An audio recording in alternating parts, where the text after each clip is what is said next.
안녕하세요. 저는 미래교육연수원 강상우 과장입니다. 김제시 구직자 취업 역량 강화 교육 오늘은 3일차인데요. 오늘은 저녁 시간에 다소 늦은 감이 있지만 저녁 시간에 교육을 진행하도록 하겠습니다. 오늘 교육 주제는 디지털과 그린 전환시대 지역 일자리 미래라는 주제로 한국고용정보원 주무현 센터장님을 모시고 2시간 반 동안 수업을 진행하도록 하겠습니다. 그럼 한국고용정보원의 주무현 센터장님을 박수로 환영해 주시면 감사하겠습니다. 매번 유사한 내용을 가지고 여러분들하고 만나긴 하는데, 퇴근하시고 난 뒤에 또 강의를 들으시려고 하면, 모르긴 해도, 무척, 피곤하실 것이라고 생각되어집니다. 그렇지만 저도 그러하고 여러분들도 그러하고 귀한 시간들을 내어서 수업하고 강의를 듣기로 이제 약속을 하였으니 만큼 조금 지루하고 좀 부자연스러운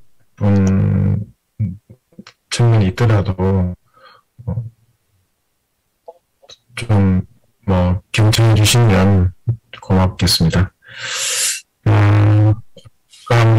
현재 진행하고 있는 우리 강상우 대표님과 잠깐 이야기 나누기도 했고, 또 안내 말씀 드릴 때 이야기들이 있습니다만, 앞으로 우리 강의가 한 2시간 반 정도 계획하고 있는데, 여러분도 그러하고 저도 그러하고, 강의를 2시간 반 동안 하고 있으면, 계속 하고 있으면, 이건 무슨, BTS 공연도 아니고, 그렇다고, 재밌는, 글 또는 보이그룹이 나와서 공연하는 것도 아닌데, 2시간 반 동안 하는 것은 실질적으로 여러분들에게도 많이, 힘들 것이라고 생각되어집니다. 그래서, 강의는 좀 적절히, 시간을 조정해 가면서 하도록 하겠습니다. 그래서, 현재 제가, 가지고 있는 시계를 기준으로 하면, 제 휴대폰의 시계가 7시 3분이네요. 7시 3분이니까, 지금부터 시작해서, 늦어도 9시 5분을 넘지 않도록 하겠습니다. 9시 5분을 넘지 않고, 강의를 마치고요. 왜 하필 9시 5분이냐라고 하시면 제가 말씀드리겠습니다. 9시 5분이라고 생각하고 9시에 마치는 것을 목적으로 하고 있습니다. 그래서 9시에 마치려고 마음을 다먹고 있으면 시간이 조금 넘어가게 됩니다. 그래서 늦어도 9시 5분 정도에는 강의를 마쳐야 되고요. 여러분도 마치는 것이 좋을 것 같고, 또, 강의라기보다는 제가 평소에 가지고 있는 생각들과 여러분들하고 지금 공유하는 자리니까요. 지금부터 시작해서 7시 한 45분? 40분까지, 7시 한 50분까지 정도 하고, 또 한 10몇 분 쉬고, 그렇게 해서 우리 한 9시 정도를 기준으로 해서 마치는 것으로 하겠습니다. 혹시, 원래 계획된 시간이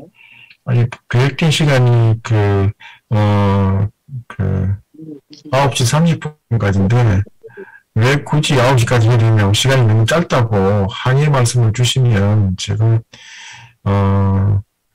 여러분들의 성원이 있다면, 꼭 9시 30분 시간을 채울 용의는 충분히 있습니다. 또, 염려마시고, 제가 드리는 말씀이 좀 부족하거나 더 드려야 될 필요성이 있으면, 지탄 없이 말씀 주시기 바랍니다. 채팅을 하시지 말고, 오디오를 켜시고 말씀해 주시기 바랍니다. 대신에 주변에 계시는 분들은 눈치를 좀 살피시긴 하셔야 될 겁니다. 강의를 하겠습니다.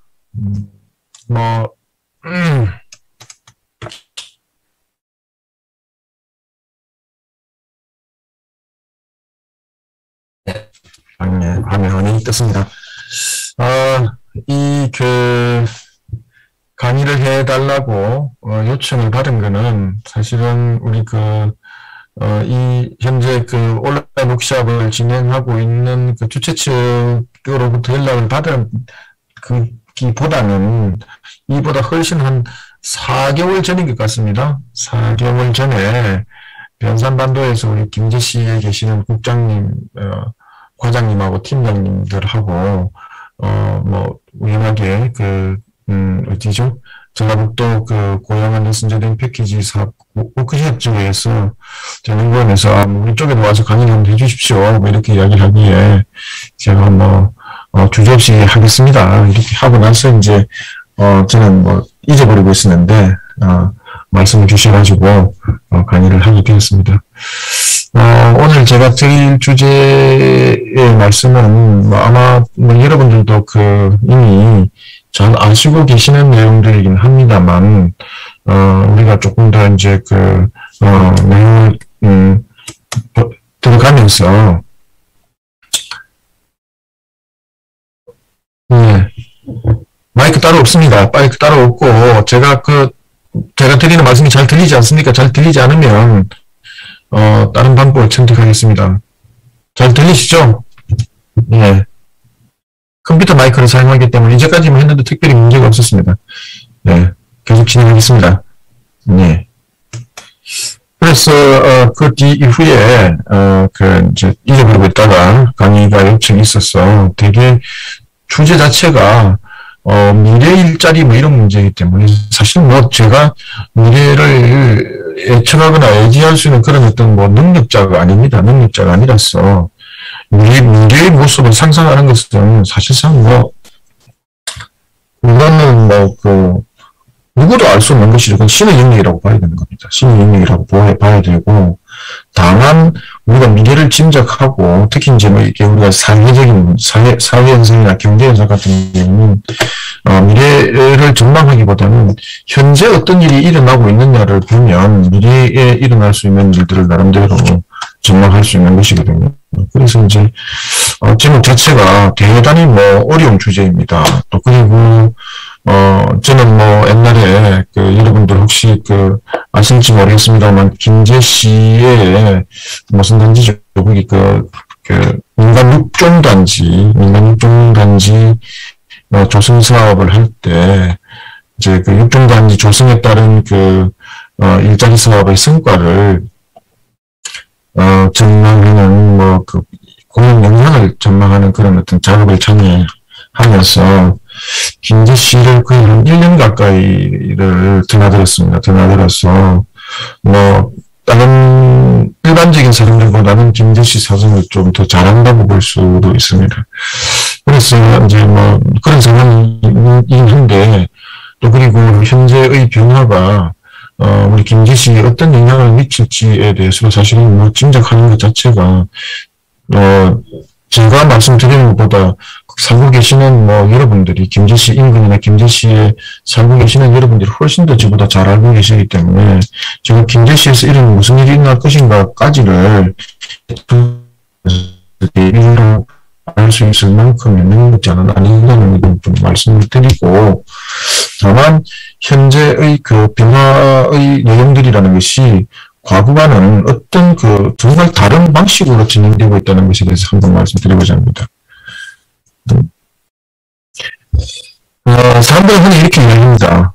이렇게 이야기하고, 또, 현재의, 우리가 살고 있는 이 시대의 변화, 시대의 가운데, 혹은 이 시대의 가운데라기 말보다는, 현재 우리가 평소에 몸으로 느끼고 있지 못했긴 하겠지만, 우리가 살고 있는 현실 세계에서의 주변에 흐르고 있는, 저변입니다, 저변. 눈에는 보이지 않죠.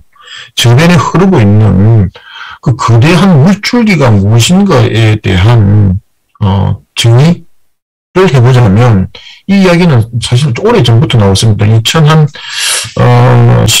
3, 4년 전부터이죠. OECD를 비롯한 국제기구들에서 내놓고 있는 보고서들의 내용을 살펴보면 공이 이들이 쓰고 있는 용어들이 있습니다. 그 용어들을 쭉 그러니까 우리가 탄약을 짜서 이제 물만 짜고 액체만 짜고 한약점만 빼고 나머지 이제 근데기만 보면 남발랭이만 무엇이냐는 이 공통 단어를 딱 모으면 두 가지 단어가 있어요. 하나는 디지털이고 또 다른 하나는 그림입니다. 그래서 이렇게 그림과 디지털과 그림이라는 이 두 개의 흐름이 있고, 그래서 그리고 이 두 개의 흐름을 OECD를 비롯한 여러 나라의 사람들은 트윈 트랜지션이다 이렇게 이야기합니다. 아마 여러분들이 그림과 디지털과 녹색 전환 시대다라고 하면서 영어로 쓰여지는 사람들이 이제 쓰여지는 영어가 크게 한 세 가지 종류가 있어요. 하나는 디지털 쉬프트, 디지털 앤드 그린 쉬프트라고 이야기하는 사람이 있고요. 또 어떤 사람은 디지털 앤드 그린 트랜스포메이션이라고 이야기하는 사람이 있고, 저는 트랜지션이라고 이렇게 이야기합니다. 트랜지션이 그 단어를 굳이 필요 있겠느냐, 뜻만 알면 이렇게 이야기하는데, 사실은 살짝 내용상 함의하는 바가 상당히 다릅니다. 근데 트랜스포메이션이라고 이야기한다면 변형된 상태입니다. 변형이 이루어진 것이 완성된 상태입니다. 어쩌면 우리가 지금 살고 있는 현재의 시대라고 이야기하는 것은, 과거의 것도 있고, 그리고 지금 우리 현재의 것도 있고, 미래의 것도 있습니다. 그러니까 동시에 서로 공존할 수 없는 시대의 것들이, 동시에 공존할 수 없는 사회적 관습들이, 근데 여러분들이 여기 계시면 대가족이나 아니면 가족 친지들 보면 우리 흔히 세대 차이라고 이야기하잖아요. 세대 차이. 그러니까 우리가 윗부분, 저는 이제 베이비 부모 세대인데 흔히 우리 같은 베이비 부모 세대를 이렇게 이야기하죠. 마지막까지 부모님을 동냥하고 자식으로부터 버림받는 첫 세대인 거죠. 그러니까 이 세대라고 이야기한다면 우리보다 앞선 세대의 분들이 가지고 있는 세계관과 지금 현재 젊은이들이 가지고 있는 세계관과 사실 이게 분들이 상관이 존재하거든요. 그것을 우리가 사회과학적으로 이야기할 때 비동시성의 시대 이렇게 이야기합니다. 비동시성의 시대. 그래서 이 트랜지션이라고 이야기하는 것은 변화가 완성된 것이 아니라 무언가 변화가 이루어지고 있는 전환의 시대를 비동시성의 시대다 이렇게 이야기합니다. 그래서 이루어지고 있는 것을 트랜지션이라고 이야기하는데요. 트랜지션의 시대에 우리가 지금 살고 있습니다. 김정은 선생님 혹시 쓰시고 싶은 말씀이 있으면 지금 쓰셔도 됩니다. 여기에 화면 공유기에 필기하는 클릭을 하신 것 같아요. 그래서 트윈 트랜지션이라고 이야기합니다. 쌍둥이 전환 시대인 것이죠. 사실 아마 여러분들도 그러고 저도 그러고 디지털과 그림 전환 시대라는 이 말들은 들어봤지만 그것이 우리의 현실에서 어느 정도 실감 있게 드러나고 있는가 하는 문제에 대해서는 사실은 잘 인식하지 못했습니다. 그런데 이 거대한 흐름의 변화에다가 무엇이 다가왔는가 하면 작년 3월부터 시작되었던 코로나 팬데믹이라는 것이 우리의 전 인류에게 몰아붙인 것입니다. 자, 그러니까 제가 아까 처음에 말씀드렸던 것은 어떤 말씀을 드렸는가 하면 디지털 앤 그린 트랜지션이라는 디지털과 녹색이라는 이 거대한 물줄기가 주변에서 흐르고 있는 겁니다. 그런데 거기에 코로나 팬데믹이라는 것이 몰아치면서 마치 쓰나미와 같은 것이 몰아쳐 묻힌 것입니다. 자, 그러다 보니까 현재 여러분들과 제가 그러니까 작년 이전까지의 상황만을 본다면, 재작년 같은 경우는 이렇게 지역에 계시는 분들과 강의를 할 때, 이렇게 온라인으로 하지 않았고 오프라인으로 했습니다. 오프라인으로 직접 만나서 얼굴 뵙고 이야기하고, 한 공간에서 좀 웃으면서도 이야기하기도 했는데, 지금 우리가 이렇게 온라인을 통해서 강의를 하고, 의사소통을 하고, 또는 회의도 하고 하는 것이 너무나 당연하게 되어버렸던 상황입니다. 자, 그런데 그 변화의 크기를 우리가 짐작하는데 한번 어떤 변화들이 있는지 한번 살펴보겠습니다. 첫 번째, 혹시 여러분들 중에서 그 미국 영화 뭐 많이 보시죠? 특히 뭐 그 액션 영화, 액션물도 많이 보시지 않습니까? 액션물들 많이 보면 그 도지라는 도지라는 자동차를 혹시 보시는지 모르겠습니다. DODGE라고 해서 도지라는 승용차가 있습니다. 도지코나인입니다. 도지라는 차가 있는데 그 차가 연비가 얼마 정도 되는가 하면 리터당 6km입니다. 리터당 6km. 리터당 6km라고 이야기하면 뭐 어마어마한 거죠. 그냥 길바닥에 돈 뿌리고 다니는 차입니다. 근데 이런 차들이 미국 사람들한테는 어쩌면 가장 대중적인 그런 어떤 그 관습과 관념이었습니다. 그런데 미국의 대통령이 바뀌었습니다. 트럼프에서 조 바이든으로 바뀌고요. 조 바이든이 바뀌고 난 뒤에 우리가 정말 변화를 실감하게 되는 계기가 된 것이죠. 어떤 계기가 생겼는가 하면 이것입니다. 여러분들 중에서 혹시 다들 뭐 그 주식 투자를 하고 계시는 분들이 있을 거라고 생각되어지는데, 혹시 뭐 그 배터리 관련주나 전기차 관련주 뭐 갖고 계시는 분들이 있으면 요즘 뭐 기분 좋으시겠습니다. 기분 좋으시겠는데, 그래서 전기차의 그 시장 점유율이요. 전체 세계의 자동차 시장 내에서, 전기차의 점유율이 올해 초에만 하면 전체 4% 비중이었습니다. 그래서 이제 그 정권가에서나 또 업계에 계시는 분들은 그 전기차 침투율이라고 합니다. 침투율이라고 해서 그래서 올해 초에 이제 작년 말 기준이겠죠. 작년 말 기준으로 해서 전기차 침투율이 몇 %일까를 살펴보면 4%였습니다. 4%. 그래서 이제 올해 다시 이제 6월 달에 올 6월이죠. 6월에 세계 자동차 시장의 그 전기차 침투율이 몇 %인가 살펴보니 8%로 나타났습니다. 자, 그리고 제가 여러분한테 한번 여쭤보겠습니다. 만약 지금 타고 계시는 승용차가 있습니다. 이 승용차를 다른 승용차로 교체할 생각이 있다면 어떤 승용차로 사시겠습니까? 내연기관의 승용차, 요즘 뭐 특히 더 그런 이제 수요가 더 증대할 것 같습니다. 지금처럼 그 서부 텍사스 그 중진유 WTI죠. WTI가 지금 뭐 배럴당 80달러씩 하고 있습니다. 유가가 뭐 지난 한 60달러 하던 것이 유가가 지금 배럴당 80불까지로 올랐습니다. 시중에 휘발유 가격이 1,700원이 이미 넘었었고요.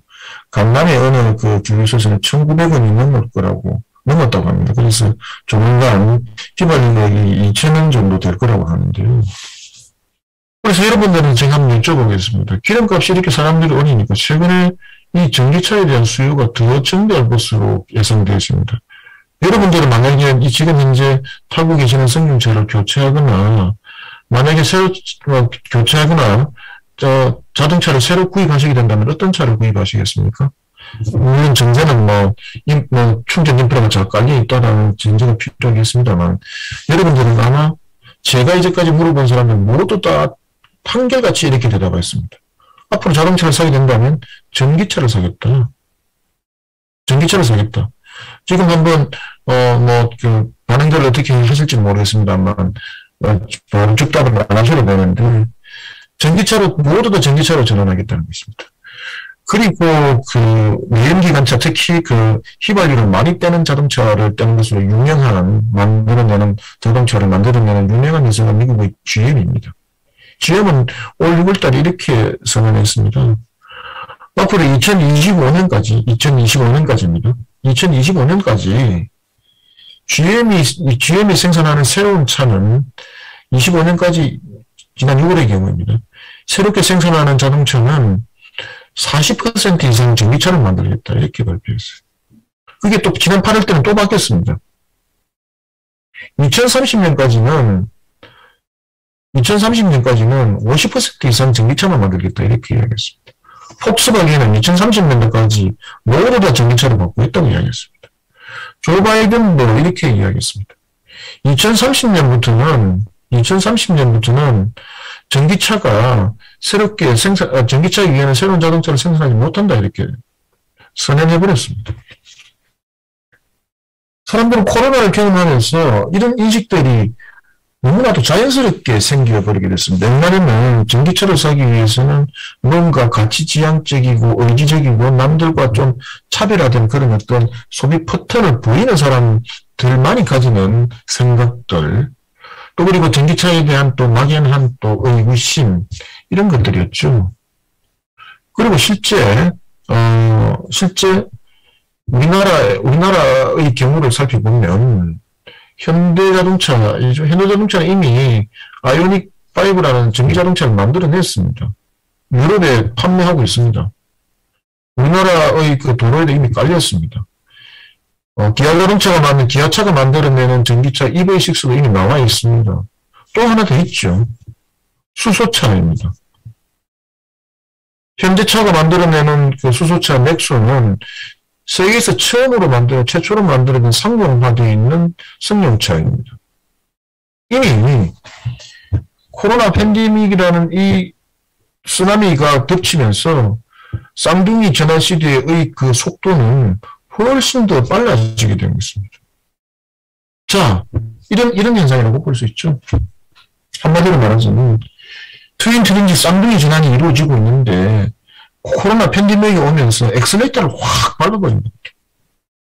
그래서 과거에 보이지 않았던 눈에 그것들이 확 들어갔습니다.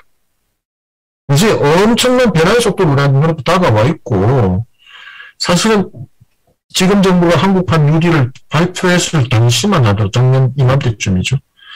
한국판 뉴딜을 발표했을 당시만 하더라도 한국은 넷제로, 그러니까 탄소 제로, 탄소 중립의 시점을 어디까지 둘 것인가에 대해서 명확하게 발표하지 못했습니다.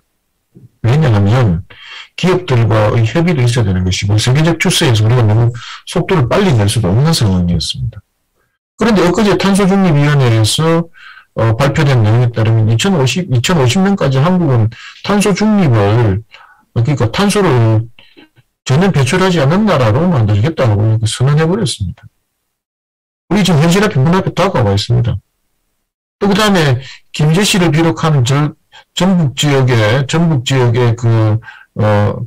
완배를 중심으로 해서 이루어지고 있는 그 자동차, 상용차 중심들 생산 기지들에서도 이제는 어떤 변화가 일어날지는 우리가 지금 짐작할 수 없을 정도입니다. 대표적으로 또 하나는 이렇게 내연기관에서 전기차로 전환되게 되면 당장 부품이 얼마만큼 사라지는가 하면 자동차에 들어가는 부품이 25,000개인데요. 30% 정도가 내연기관과 관련되는 것입니다. 순전히 내연 엔진과 관련되는 거죠. 그런 부품들이 이제 없어지게 됩니다.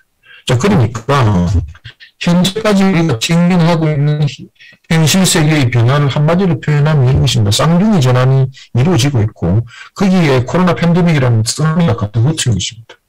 그러면서 이 기술 변화의 악셀레이터를 확 밟아버리게 됐습니다. 그러면 이것이 가져온 결과는 뭐냐? 산업 구조를 전반적으로 완전히 대전환시키게 되는 결과가 되었단 말이죠.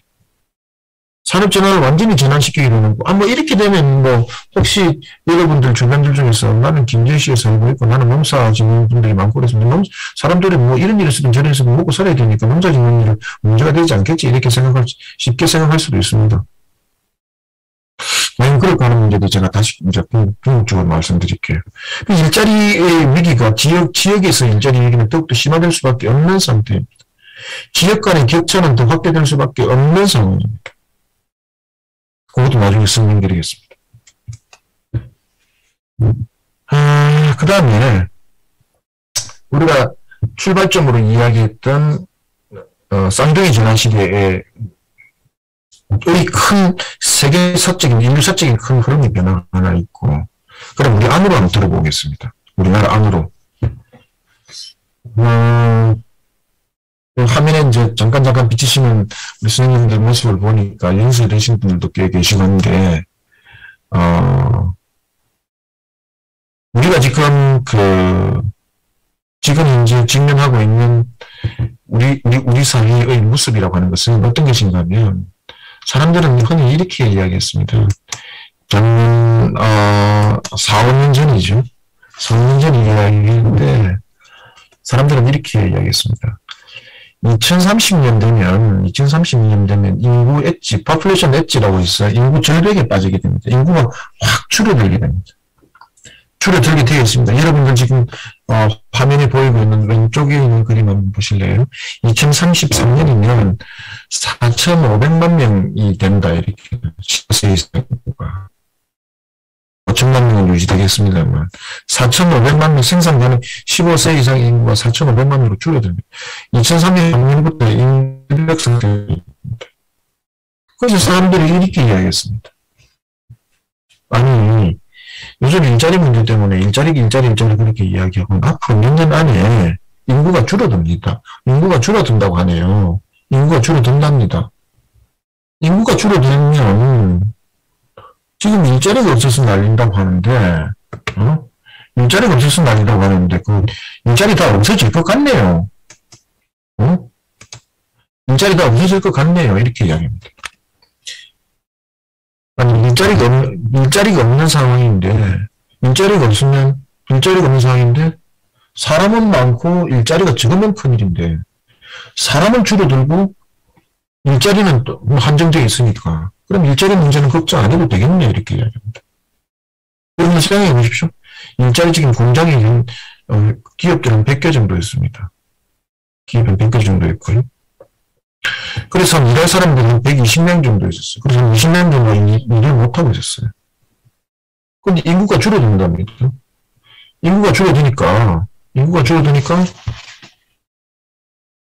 120명에서 80명으로 줄어들었습니다. 일자리는 100개인데 오히려 사람이 모자란 20개 일자리가 남아돈답니다. 일자리가 부족하지 않으니까 인구 감소는 오히려 지금과 같이 골머리 안고 있는 일자리 문제는 오히려 더 쉽게 해결되겠네.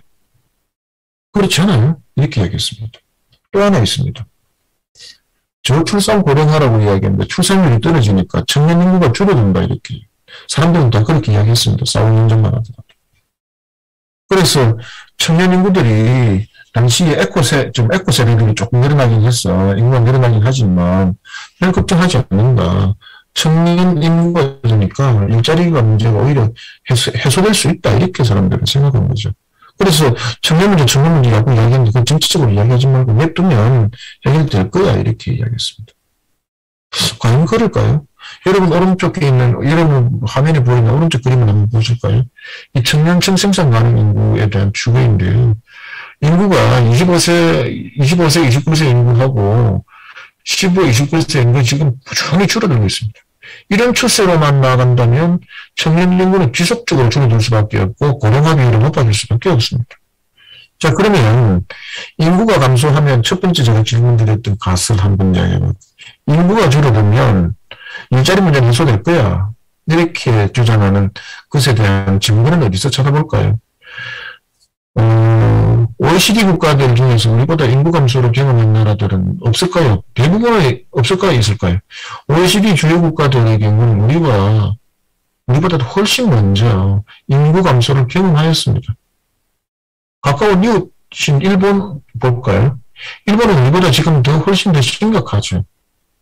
청년 인구도 감소했고, 저기도 저출산 고령화 문제 때문에 골치가 아픈 나라입니다. 청년 인구도 오히려 감소하고 있어요. 근데 일자리 문제가 해결됐나요? 혹시 여러분들 중에 알고 계시는 분이 있겠습니다만, 일본은 청년 인구들 때문에 큰 문제입니다. 그걸 흔히 NEET라고 이야기하죠. NEET라고 해서 Not Education, Not Employment, Not Training. 그렇게 해서 직장도 안 다니고 학교도 안 다니고 그렇다고 해서 직업훈련도 안 받고 아무것도 안 하고 있는 청년들의 문제입니다. 그래서 여러분도 혹시 들어보셨겠지만 히키코모리 문제입니다. 그리고 저출산 고령화가 되어서 청년이 감소한다 보면 일자리 문제가 해소되는 것이 아니라 일자리 문제가 더 심각한 상태에 빠지게 됩니다. 그보다 더 심각한 상태는 그 나라의 경제 성장력을 갉아먹는 결과를 가져오게 됩니다. 안타까운 얘기죠. 자, 그러면 또 다른 거 볼까요? 그러면 생산 가능 인구가 감소하면 여러분들 우리가 평소에 살면서도 이런 일이 있습니다. 나 혼자 있다가, 나 혼자 그냥 뭐, 퇴근하는 길에 가고 있다가, 친한 동료와 같이 나가면 기분 좋죠. 그리고 한 사람 더 모이면 더 좋죠. 그런데 옆좌석에 계시는 분들하고 살짝 좀 갈등이 생길 것 같은데, 우리 쪽에 사람 수가 많으면 어떻습니까? 이미 든든하죠. 똑같습니다. 인구가 적정한 수준에서 유지되지 않는 상태에서의 경제가 안정적으로 지속될 수 있는 가능성은 거의 없습니다. 그러면 경제에 더 심각한 문제를 일으키게 되죠. 경제 성장이. 경제에 심각한 문제를 일으킨다는 이야기는 바꿔서 이야기했는데 일자리 문제를 더 심각하게 만든다는 이야기입니다.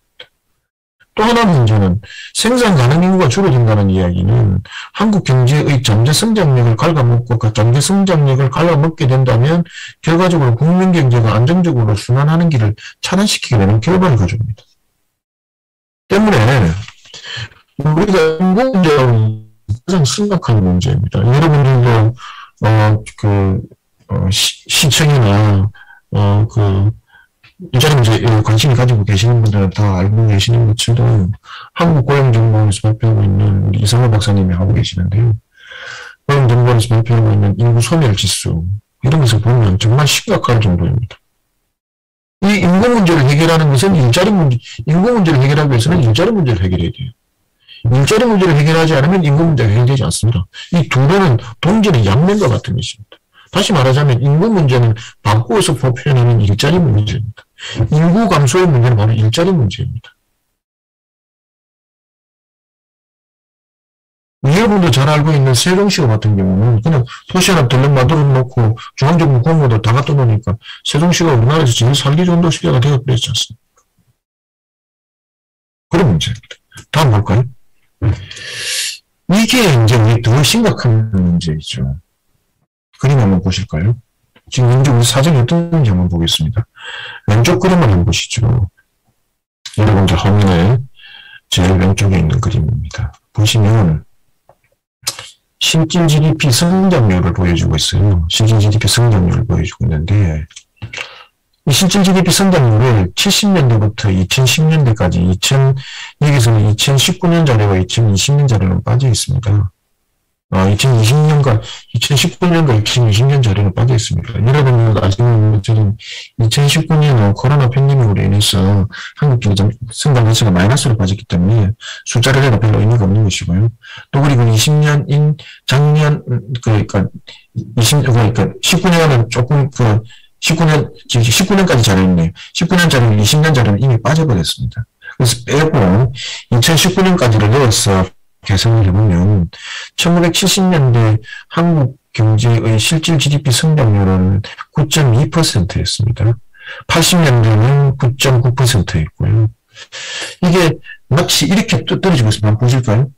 주가 떨어지듯이. 주가 떨어지기 근데 똑같습니다. 70년대 경제 성장이 이만큼 높았다가 80년대 뚝 떨어지고요. 80년대 약간 보합권으로 가다가 살짝 올라갔다 떨어졌다가 떨어집니다. 추세적으로 떨어집니다. 그 다음 90년대 들어가면 뚝 떨어지고요. 2000년대 가면 더 떨어집니다. 그러니까 계단식으로 한국 경제의 실질 성장이 뚝뚝뚝뚝 떨어지고 있습니다. 그래서 2020년대에 들어가게 되면 올해 경제 성장률은 전망 기간에 따라서 약간씩의 차이가 있긴 합니다만 한국 경제 실질 성장률 한 3 내지 4%가 될 것으로 전망되어집니다. 그래서 사람들은 이렇게 이야기합니다.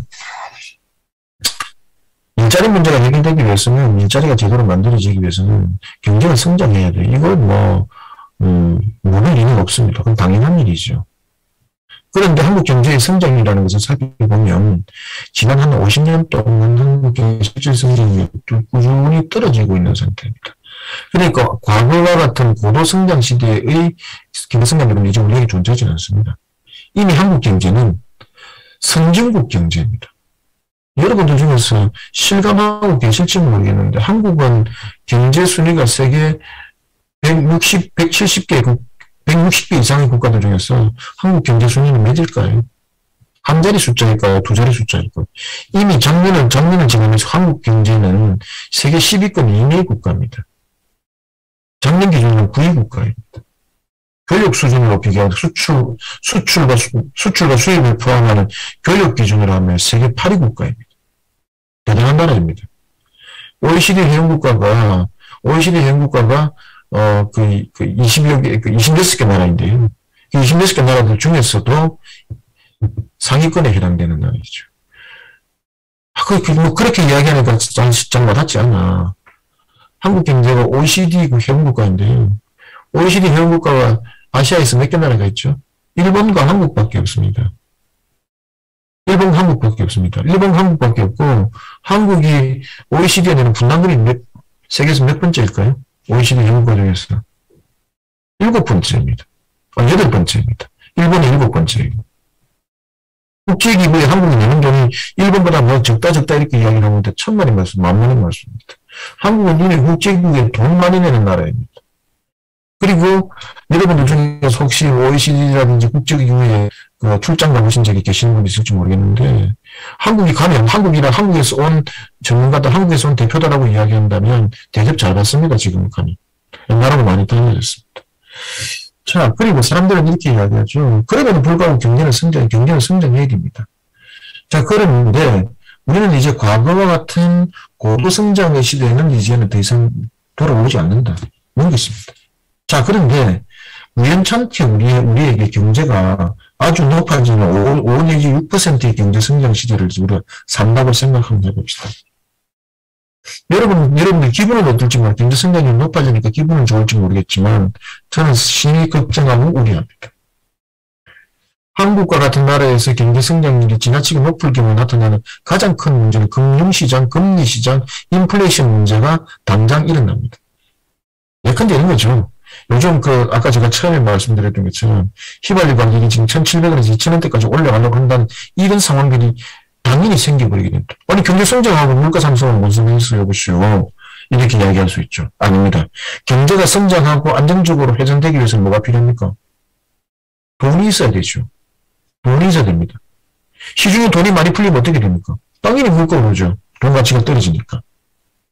인플레이션 생깁니다. 또 인플레이션 생기면 또 무슨 일이 생기겠죠? 네. 눈치 빠르신 분들은 아마 봐주셨겠지만, 이자가 금리 인상되게 되어 있습니다. 금리 인상되면 뭐, 여러분들처럼 우리가 지금 근데 공직에 계시는 분들이나 안정적인 샐러리맨들, 월급을 받고 있는 샐러리맨들의 경우에는 뭐, 은행 이자 뭐 별로 걱정할 필요가 없을 것 같지만, 그렇지 않습니다. 우리나라의 이자율은 서민경제에 아주 밀접하게 연결되어 있습니다. 서민경제에 아주 밀접되어 있습니다. 대표적으로 아파트를 구입할 때 은행에서 빌렸던 돈의 이자율을 정할 때 여러분들 잘 알고 있는 것처럼 변동금리입니다. 변동금리라는 건 뭡니까? 은행에서 이자율이 바뀌면 이자율의 변동에 따라서 이자를 더 내고 적게 내고 하는 문제지 않습니까? 여러분들이 잘 알고 있는 미국은 어떤 나라일까요? 혹시 들어보셨나요? 모기지론이라고. 지금 뭐 휴대폰 갖고 계시는 분들 한번 검색해보면 아시겠습니다만 모기지라는 말은 라틴어라는 말로 몸뚱아리, 몸통 이런 뜻입니다. 몸이라는 뜻이에요. 생명 이런 것입니다. 그 모기지론이라는 것은 몸을 담보로 해서 돈 빌려준다 이런 것이에요. 우리나라는 은행에서 돈 빌리려면 무엇을 담보로 하죠? 부동산을 담보로 하죠. 물론 재직증명서도 있어야 되지만 부동산 담보입니다. 그럼 미국은 왜 모기지론이니까 전통적으로 그렇습니다. 그러면 미국에 있는 국민들이 생애 첫 주택을 사게 되면 모기지론을 대출받습니다. 그러면 그때 모기지론을 대출받으면서 그 집값의 이자와 원금을 갚아줄 때 이자율은 어떻게 결정되는가 하면 그 사람의 연령, 학력, 직장 이런 모든 것들을 판단해서 그 사람에게 주택 담보로 해서 주택을 살 때 첫 주택을 살 때 빌려주는 돈이 모기지론인데 그 모기지론의 이자율은 딱 정해집니다. 확정금리입니다. 이자율이 변하지 않습니다. 나이가 먹든 경제가 좋아졌든 나빠졌든 인플레이션이 되든 안 되든 아무런 상관도 없습니다. 그런데 우리나라는 어떻죠? 변동금리가 됩니다. 변동금리가 되면 어떻게 되죠? 이자율이 왔다 갔다 하잖아요. 그래서 은행이 이자율을 쑥 올리면 어느 날 갑자기 이자 부담이 확 늘어나기도 하고 이자 부담이 확 떨어지기도 하고 그래요. 그렇기 때문에 우리나라에서는 경제 성장이 가져올 인플레이션이 근데 사실은 우리나라 이때까지 그 시장 경제의 자유로운 시장 경제라보다는 국가에 의한 물가 조정 기능들이라는 것이 되게 강압적으로 이루어지는 나라이기 때문에 여러분은 아마 빅피를 크게 인지하지 못하였을 겁니다. 그러나 이제 한국 경제가 성장하면 성장할수록 시장 경제가 확고하게 굳혀지면 굳혀질수록 그런 것을 몸으로 체득할 수 있는 기회는 훨씬 더 많아지게 됩니다. 대표적으로 조직이 일어나고 있는 물가 인상률입니다. 자, 그러니까 한국 경제의 실질 GDP 성장률은 꾸준히 떨어지고 있는 게 현재의 상황이고 저성장 단계 체조로 되었습니다. 때문에 사람들은 이렇게 전문가들은 경제학자들은 이렇게 이야기합니다. 이제 한국에서의 지속 가능한 안정적인 성장률은 적정한 성장률은 몇 %인가? 라는 그런 어떤 논쟁을 벌이고 있기도 합니다. 자, 그 다음에 사람들은 저한테 이렇게 묻습니다. 주 박사님, 네. 당신은 일자리 전문가이고, 정부의 일자리 정책, 고용 정책, 노동시장 정책 이런 것에 이렇게 관여하고 저렇게 관여하고 정책을 만들어내기도 하지 않느냐. 그래서 묻습니다. 정부가 저렇게 계속해서 돈을 쓰고 있는데 일자리를 만들기 위해서 나중에 여러분하고 말씀드리겠습니다만 올해 확정 예산 기준으로 해서 일자리 사업에 들어가는 예산이 30조 5천억입니다. 추경으로 돌아가는 것까지 포함하면 한 33조 정도일 것으로 예상되어 있습니다. 그래서 사람들이 이렇게 저한테 묻습니다. 아니 그 일자리를 만드는데 정부가 돈을 그렇게 자꾸 써가지고 일자리가 만들어지나. 일자리라는 것은 경제가 성장 장면이 만들어지는 것이고, 그리고 또 일자리는 기업이 만드는 것 아니냐. 물론 그렇게 질문하는 이면에는 지금 정부를 비판하고 싶은 것이죠. 저는 그렇게 이야기합니다. 그럼 여러분들 앞에서도 충분히 당연히 그렇게 말할 수 있습니다. 일자리는 누가 만드느냐? 일자리는 어디서 만들어지느냐? 정부가 계속 만들 수 있느냐? 아닙니다. 정부가 만들어낼 수 있는 일자리는 딱 하나밖에 없죠. 공무원 만들 일자리. 공무원 숫자 늘리는 것밖에 없습니다.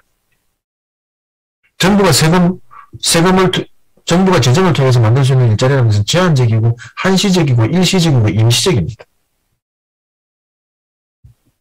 따라서 일자리라는 순간만 어디서 만들어져야 되나요? 기업에서 만들어져야죠. 일자리는 기업에서 만들어집니다. 기업이 돈을 많이 벌어야, 매출이 증대해야, 생산이 증대해야 일자리가 늘어났죠. 이건 누구도 부정할 수 없는 사실입니다. 자, 그런데 여러분들 그래프 혹시 이제 화면을 보시고 있는 분들이 계실지는 모르겠습니다만 화면을 보시면 가운데 그림이 취업 유발 개수입니다. 취업 유발 개수요. 이 취업 유발 개수라는 게 무엇을 말하는 것인가 하면 GDP라고 합시다. GDP 10억 원을 생산하는데 필요한 사람 수가 몇 명이냐를 보는 거예요. 사람 수가 몇 명이냐를 보는 겁니다. 그래서 2000년도에 처음 보면 GDP 10억 원을 만드는데 사람이 25.5명이 들어갔습니다. 10억 원을 생산하는데 25명이 들어갔다는 말이에요. 맨 끝에 오른쪽 끝에 있는 표 한번 보십시오. 이 표요.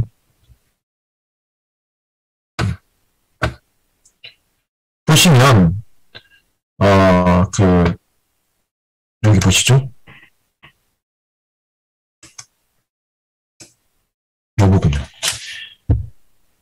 2018년에 보면 GDP 10억 원을 생산하는 데 들어가는 사람 수가 10명밖에 되지 않습니다. 2020년도 보면 더 줄어들 겁니다. 자, 어떤 일인가요? 옛날에는 10억 생산하려면 사람이 26명 필요했는데 이제는 10명밖에 필요하지 않다는 얘기입니다.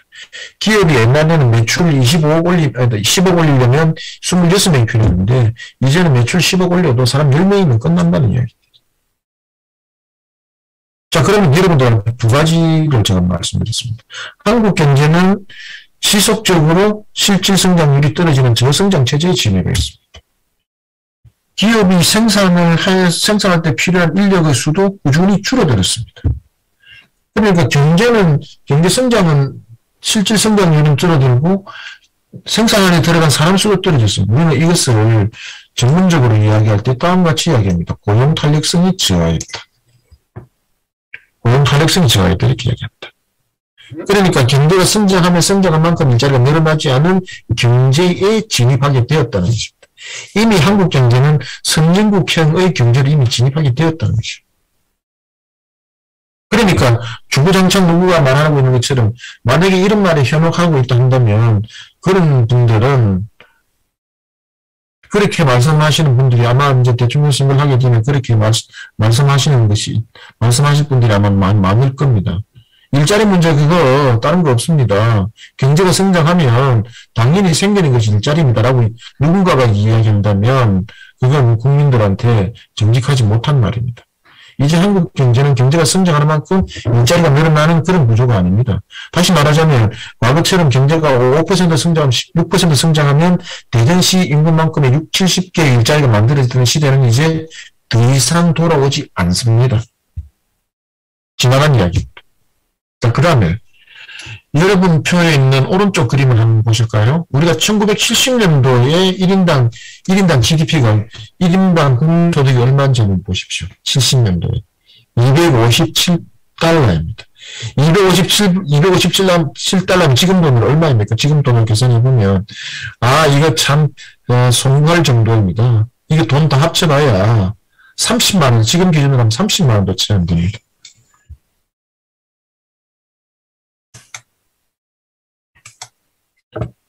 지금 여기에 그래프 때문에 만약에 화면을 보여주는 사람들이 있다면 그 다음에 한번 보십시오.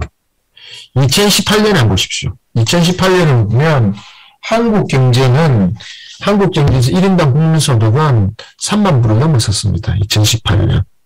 이게 아직까지 3만 불밖에 되지 않아. 이렇게 말씀하시는 분이 있을 겁니다. 여기는 전제가 필요합니다. 한국처럼 인구가 5천만 명이 넘고 1인당 국민소득이 3만 불이 넘는 나라가 세계에 몇 개 나라가 될까요? 혹시 아시는 분 계세요? 7개 나라밖에 없습니다. 7개 나라. 그래서 이 7개의 나라들을 세븐클럽이라고 이렇게 이야기하고 3050 클럽이라고 이렇게 이야기합니다. 여러분들 중에 혹시 출장이나 여행을 다니면서 북유럽을 다녀보셨죠? 벨기에나 네덜란드나 덴마크나 이런 조그마한 나라들이요. 5천만 명도 넘지 않은 나라들입니다. 그런 나라들 1인당 국민소득 5만 불, 6만 불 정도 됩니다. 그런 나라들하고 우리나라로 비교하면 한국은 좀 초라하기 짝이 없을 만큼의 그 절반 수준밖에 되지 않죠. 그러면 여기 뒤에 전제가 필요합니다. 인구 5천만 명이 넘는 나라들 가운데 1인당 국민소득이 3만 불이 넘는 나라는 한국을 포함해서 7곳밖에 없다는 사실입니다. 그리고 작년에 세계 경제기구들의 주요 전기기구들에 따르면 한국의 1인당 국민소득은 4만 불이 그렇죠. 아이고. 지금 다른 분께서 이게 지금 화면 조작을 하셔가지고 이게 자꾸 바뀝니다. 이게 하실 때 조금 신경 써주십시오. 이게 자꾸 헷갈리고 있습니다. 그래서 1인당 국민소득이 3만 불이 넘고 인구 5천만 명이고 3만 불이 넘는 나라는 한국을 포함해서 7개 나라밖에 없습니다. 자, 그런 행복한 이야기를 왜 일자리 문제가 연관됩니까? 이야기인데 이게 우리가 오늘 해야 될 가장 핵심적인 이야기 가운데 하나입니다. 인구 5천만 명이 넘는 나라들이 1인당 국민소득 3만 불이 넘어갔을 때 일어났던 문제가 여러분들 주변에서 일어나고 있는 현상과 똑같은 일이 반복적으로 일어났고 여전히 아직도 해결되고 있지 못한 상태입니다. 예컨대 군산시에서 일어났던 일들, 김제시에 일자리 위기가 오고 있는 일들, 이 일들이라는 것이 바로 1인당 국민소득의 증가라는 문제와 정대라는 문제와 밀접하게 연관되어 있다는 사실입니다. 아까 약속드린 대로 지금 7시 50분인데요. 잠깐 쉬도록 하겠습니다. 쉬고 언제 뵙는가 하면요. 지금 7시 50분이니까 8시 5분에 뵙도록 하겠습니다.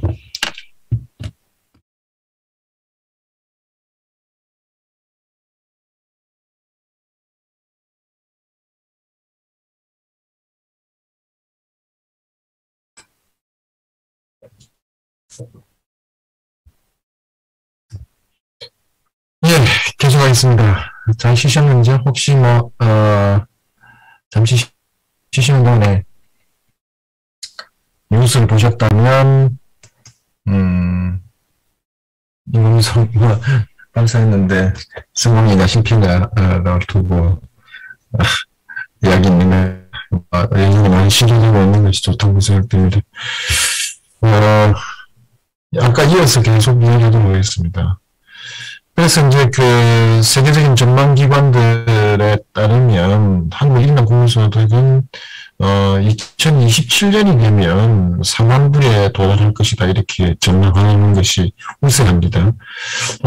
저는 현재의 그 속도로 진행된다면 1인당 국민소득이 4만 불에 이르는 시점은 2027년보다 조금 더 당겨질 수 있겠다는 게 제가 가지고 있는 기본적인 생각입니다. 왜냐하면 그 한국의 최근에 보여지고 있는 새로운 기반의 성장 시스템, 새로운 산업 구조들이 우리가 생각했던 것보다 훨씬 더 빠르게 어쩌면 이런 지금의 상황, 다시 말하자면 디지털과 그림 전환이라는 이 기술적인 변화를 이미 오래전부터 준비해 오고 있었던 나라 중에 하나입니다.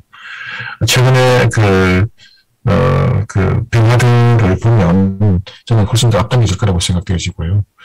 그런데 이제 하나가 문제가 있습니다. 어떤 문제가 있냐면 이것을 이제 영어로 이야기하면 이렇게 표현됩니다. 영어로 하면 punishment by success라는 것입니다. 성공에 따른 징벌인 것이죠. 그러니까 한편에 한국 경제가 성장하고 1인당 국민소득이 3만 불이 넘어갔지만 결과적으로 그것이 다른 관점, 정반대의 관점에서 보면 어떨 것인가 하는 문제입니다. 한국 경제가 성장해 왔던 것은 여러분들도 잘 알고 있는 것처럼 상대적으로 싼 임금, 상대적 저임금이었고요. 두 번째는 이 노동자들이 건전하고 성실한 노동자들이었습니다. 그리고 또 여러분도 잘 알고 있는 것처럼 우리나라 노동자들이 지금은 조금 다른 형태를 보이긴 하긴 합니다만 대부분 솜씨 좋은 노동자들이었습니다. 그런데 1인당 국민소득이 3만 불이 넘어섰어요. 4만 불로 돌아가고 있는 것이죠. 이것을 하나로 환산하면 얼마 정도일까요? 연봉 4천만 원 정도 오지 않겠습니까? 근데 기업하는 사람들 입장에서는 어떨까요? 기업 입장에서 보면. 기업하는 사람들 입장에서는 이제는 근로자들에게 연봉 4천만 원을 지급해야 되는 그런 어떤 상황이 도달한 겁니다. 그러니까 이제까지 한국 경제의 성장의 주요한 기반이었던 상대적 저임금, 가격 경쟁력에다가 더해서 품질 경쟁력까지 가지고 있던 이 한국 경제 성장의 주요한 성장 엔진이었던 것이 1인당 국민소득의 정대라는 그 요인들로 인해서 성장에 있어서는 하나의 그 장애물로 다가오게 됐다는 겁니다. 자, 그러니까 성장에 따른 성공에 따른 징벌이라는 것이 바로 무엇인가 하면 과거에 한국 경제의 성장력의 가격 경쟁력의 기반이었던 요인들이 사라지게 됐다는 것이죠. 자, 그러면 산업이라는 측면에서 경제라는 측면에서 바꿔서 이야기하면 어떤 것이 되는가 하면 산업이라는 관점에서 이야기하게 되면 이것은 전통적인 제조업에서의 경쟁력이 떨어지고 있다는 것을 말합니다. 전통적인 경제. 그러니까 우리는 한국 경제는 여러분들이, 우리가 요즘 서비스 산업이 전체 경제에서 70%를 차지하고 있긴 합니다만, 여전히 한국 경제의 중요한 힘은 제조업입니다.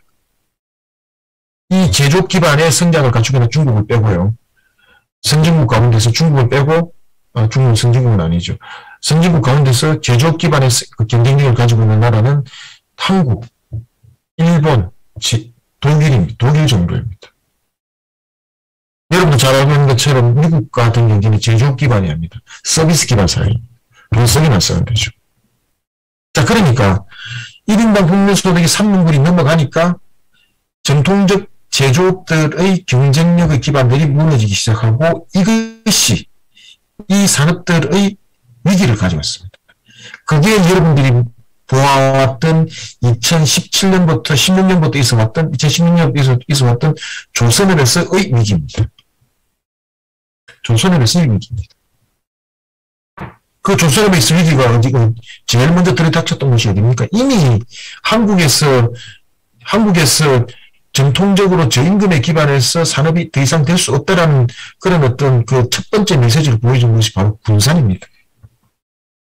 군산에서 현대중공업의 군산조선소가 문을 닫았을 때는 이미 엄청난 시그널을 한국 경제에 주었고 전북 지역 특히 군산시에는 그 메시지를 분명히 주는 겁니다. 그리고 그 다음 연이어서 한국 GM의 군산공장이 망가졌다라고 이야기하는 것은 바로 이 산업구조의 재편을 알려준 중요한 메시지고 시그널입니다. 자, 그러면 나라 전체적인 측면, 나라 전체를 두고 보면 여러 개의 산업이기 때문에 한 개 산업이 망가지고 따로 다른 산업이 성장하기 때문에 이 상쇄 효과에 의해서 나라 전체의 경제라고 하는 이 덩어리 자체는 큰 변화가 없이 안정적으로 굴러가는 것처럼 보입니다. 그런데 이것을 그 시야를 축소시켜서 지역이라는 문제로 딱 가져온다.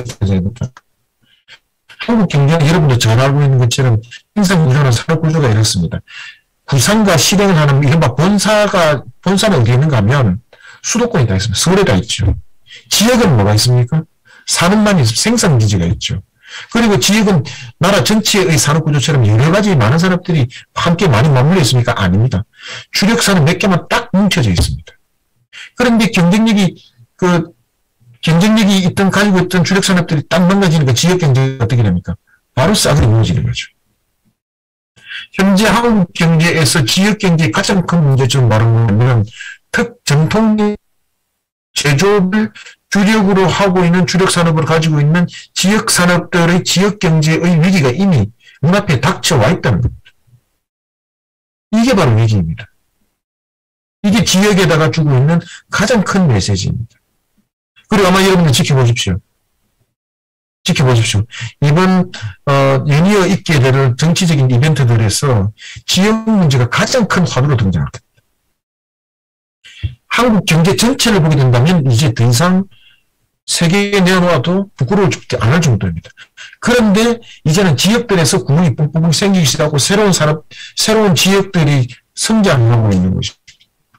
그러니까 경쟁력이 있는 산업들은 쭉 올라오고 경쟁력이 떨어지는 지역들은 쭉 떨어지는 인구 감소와 함께 쭉 떨어지게 되고 어떤 지역은 산업의 성장과 함께 인구가 증가하면서 완전히 양극화되는 지역 간 양극화가 일어나게 되는 현상입니다.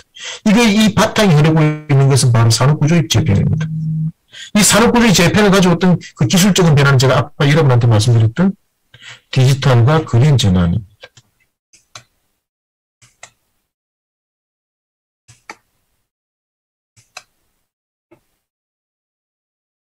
그래서 정부 중심으로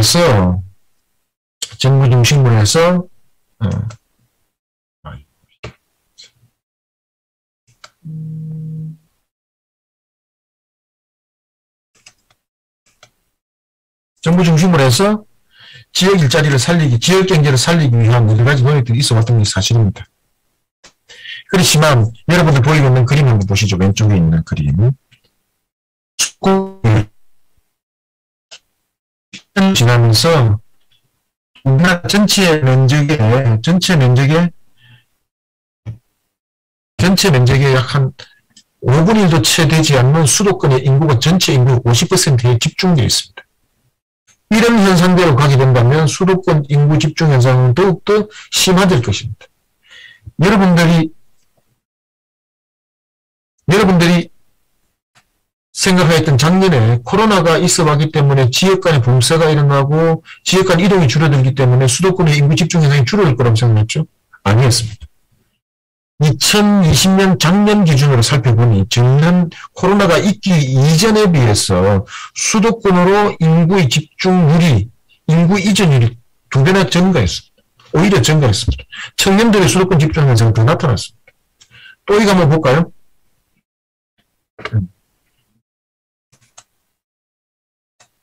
또 한번 보겠습니다. 여기 수도권 인구와 비수도권 GRDP 차이 한번 보시죠. 2016년부터 수도권과 비수도권 사이에서 GRDP 추이를 보면 격차는 더 벌어지고 있습니다. 지역 간 양극화 현상은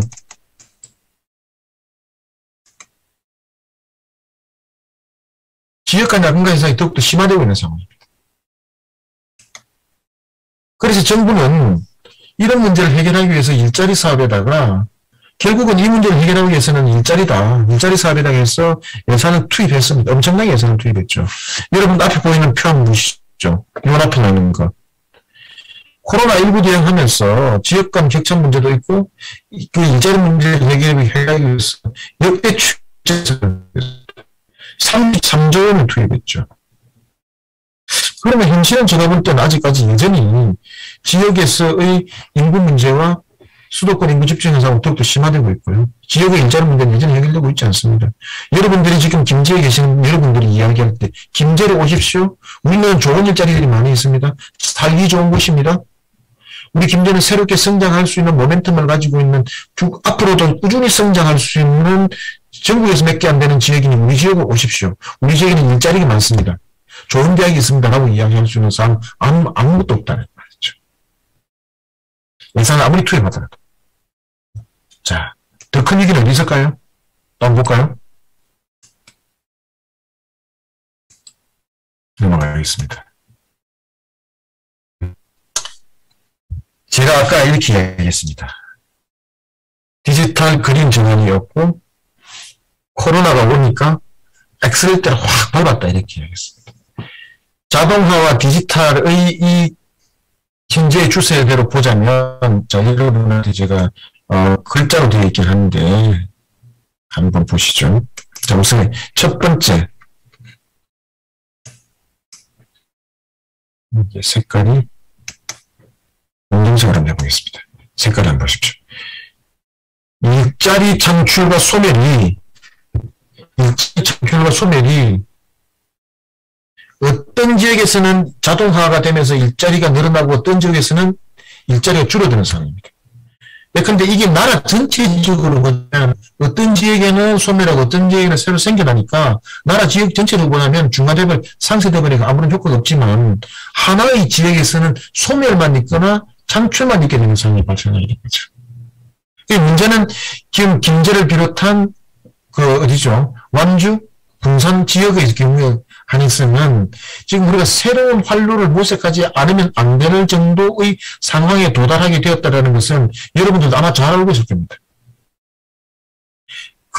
그렇지 않아도 산업 기반이 취약한 상황에서 자동화가 이루어지고 디지털화가 이루어지게 된다면 일자리가 더 늘어나니까 일자리가 더 줄어들 것이라는 데에 대해서 여러분들이 이건 전문가가 아니라도 볼 수 있습니다.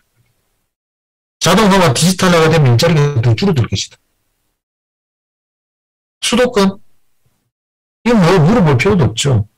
아마 수도권 같은 경우는 자동화와 디지털화로 인해서 가장 많은 혜택을 보는 지역이 아닐까요?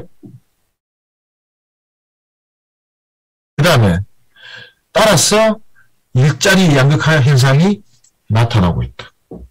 지역 간 양극화 현상이 나타나고 있다. 자, 그러면 코로나19는 자동화와 디지털에 어떤 영향을 주었을까? 디지털에 어떤 영향을 줬을까? 제가 아까 말씀드렸습니다. 코로나19는 자동화와 디지털화에 있어서 엑셀레이터를 확 밟아버리는 것이죠. 대표적으로 어떤 것인가요? 여러분들 지금 여기에서 강의 듣고 계시는 분들하고 저하고 한번 우리가 일상적으로 일어나는 대화를 하나 이야기해 볼까요? 요즘 젊은 사람들과 집에 있으면 식구들이 완전히 모입니다. 사람들은 이렇게 쉽게 이야기할 수 있습니다. 이건 도시에서 일어나는 이야기의 한 단면이긴 한데요. 식구들이 모여서 저녁 먹자 이렇게 이야기하면 요즘 젊은 사람들은 저녁 먹자 이렇게 말하면 식당에서 저녁 먹는 것이라고 생각하지 않습니다. 집에서 시켜 먹는 거라고 생각합니다. 같이 먹자. 그러고 난 뒤에 여기 연세 드신 분들한테 물어보죠. 뭐 드실래요? 라고 이야기한다면 뭐 평소에 먹는 것밖에 생각하지 않죠. 그런데 얘네들은 요즘 젊은 사람들은 음식을 어떻게 구합니까? 스마트폰 먼저 꺼내죠. 어플 찾습니다. 그러고 난 뒤에 거기에서 메뉴 고릅니다. 먹고 싶은 거. 또 하나 볼까요? 요즘은 배달도 이렇게 됩니다. 어떻게 배달된가 하면 주 메뉴 시키고 후식까지 동시에 한 사람이 배달하는 사람들이 다 가져옵니다. 거기 가서 음식 포장해오고 후식집에 가서 커피 배달해오고 그래서 거기 한 섹터로 이루어집니다. 자, 보십시오. 코로나가 있기 이전에도 우리 물론 배달시켜 먹었습니다. 아마 코로나 있기 이전에 배달하는데 가장 익숙한 배달시키는 방법은 뭡니까? 전화 걸거나 기껏해야 배달의 민족 정도 이용하는 거죠. 지금 일본화되어 있습니다. 이 디지털화가, 코로나가 디지털 세계라는 새로운 산업을 만들어내고 새로운 현상을 만들어내는데 엑셀러대로 확 밟아버린 거죠. 아마 여기 계시는 분들 다 오징어 게임 봤을 겁니다. 저도 봤습니다. 저는 그렇게 재밌게는 보진 않았습니다만, 어쨌든 우리 사회의 단면들, 우리 사회가 안고 있는 아주 심각한 문제들, 사회 현상을 재밌게, 흥미진진하게 만들었다고 볼 수 있겠죠. 만들었죠. 그래서 프랑스에서는 난리가 났다면서요. 프랑스 사람 한국이 딱지치기를 하고 있고, 달고나를 가지고, 침 발라가면서 별 모양을 만들어내고 있대요. 생각해 보십시오. 이 오징어 게임이라는, 이게 몇 부작인지는 제가 잘 모르겠는데, 한 8부작 정도 되나요? 그 영화를 영화관에서 상영했다고 생각해 보십시오. 얼마만큼 임팩트를 가졌을까요? 한국의 지금 우리 베이비부머 세대들이 어렸을 때 가지고 있던 그 놀이 문화를 서양의 사람들이 얼마나 알게 됐을까요? 아마 불가능했을 겁니다. 영화관에서 상영됐던. 그리고 그렇게 긴 드라마를 지속적으로 한 공간에서 상영할 수 없습니다. 그런데 그것이 가능했던 것이 뭡니까? OTT라는 플랫폼이었지 않습니까? 그렇게 일상적으로 방 안에서, 안방에서, 큰 화면 속에서 그 드라마를 7부작, 8부작 동안을 보면서, 세계인들이 보면서 열광하게 되던 계기는 바로 OTT 기반의 넷플릭스라는 플랫폼이 있었기 때문에 가능한 거지 않습니까? 그러니까 이 디지털이라는 기술이 있었는데, 코로나라는 것이 오면서 악셀러를 밟아버린 거죠.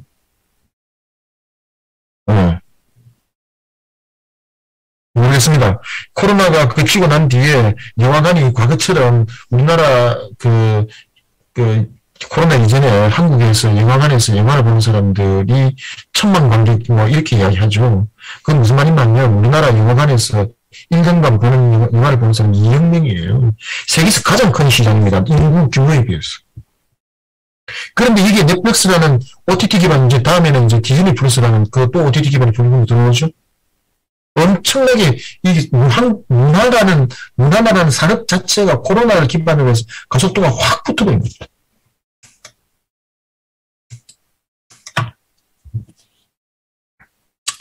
다음은 보겠습니다. 녹색전환입니다. 이 녹색전환이라는 것이 지역에 얼마만큼의 변화를 가져다 줄지에 대해서는 사실은 짐작할 수가 없습니다. 가장 쉽게 생각할 수 있는 것이 무엇인가 하면 최근에 여러분들 날씨를 보면서 김제는 더 많이 느꼈겠네요.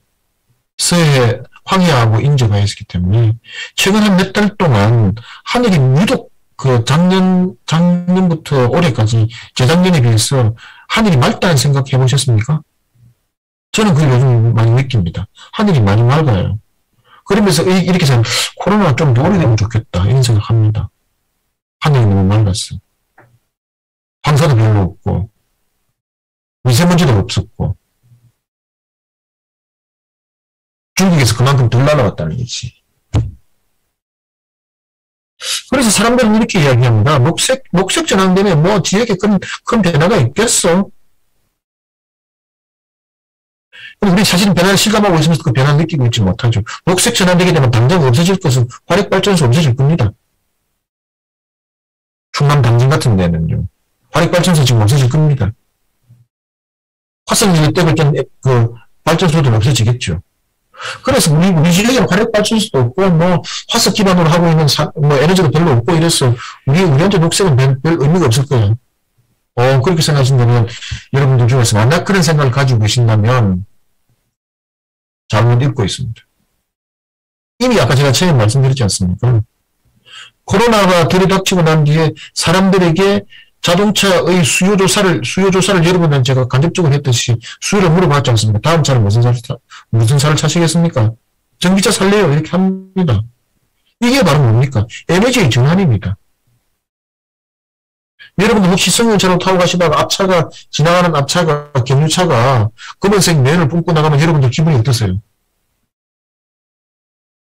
혹시 내 차가 내를 뿜고 다닐지는 모르겠으나 앞차가 그렇게 앞에서 검은색 트럭들이 검은색 내를 뿜고 다니면 여러분들 그렇게 썩 상쾌하지 않을 겁니다.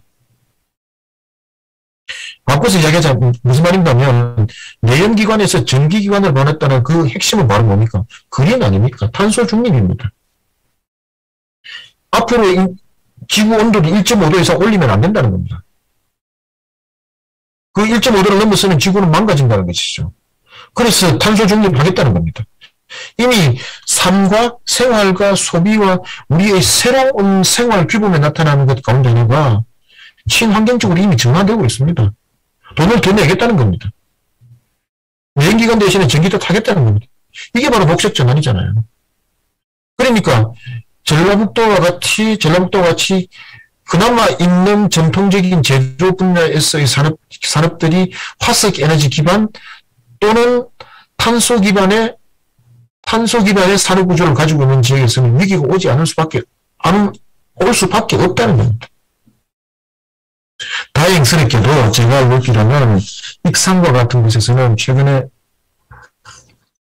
신재생 에너지라든지 친환경 산업들이 일부 들어오고 있는 것을 알고 있습니다. 여러분들이 생각할 때 우리 지역은 환경 문제와 상관없을 거야. 만약에 김제시라를 비롯한 전라북도 모두 다가 농업만을 전업으로 하고 있는 곳이라고 한다면 뭐 기후환경 극복할 필요 없죠. 오히려 혜택받을 수도 있겠죠. 그러나 그렇지 않고 전통적인 산업 기반을 가지고 있는 지역에서 일자리의 소멸이라는 이야기하면서 이건 이미 정해놓은 경로입니다.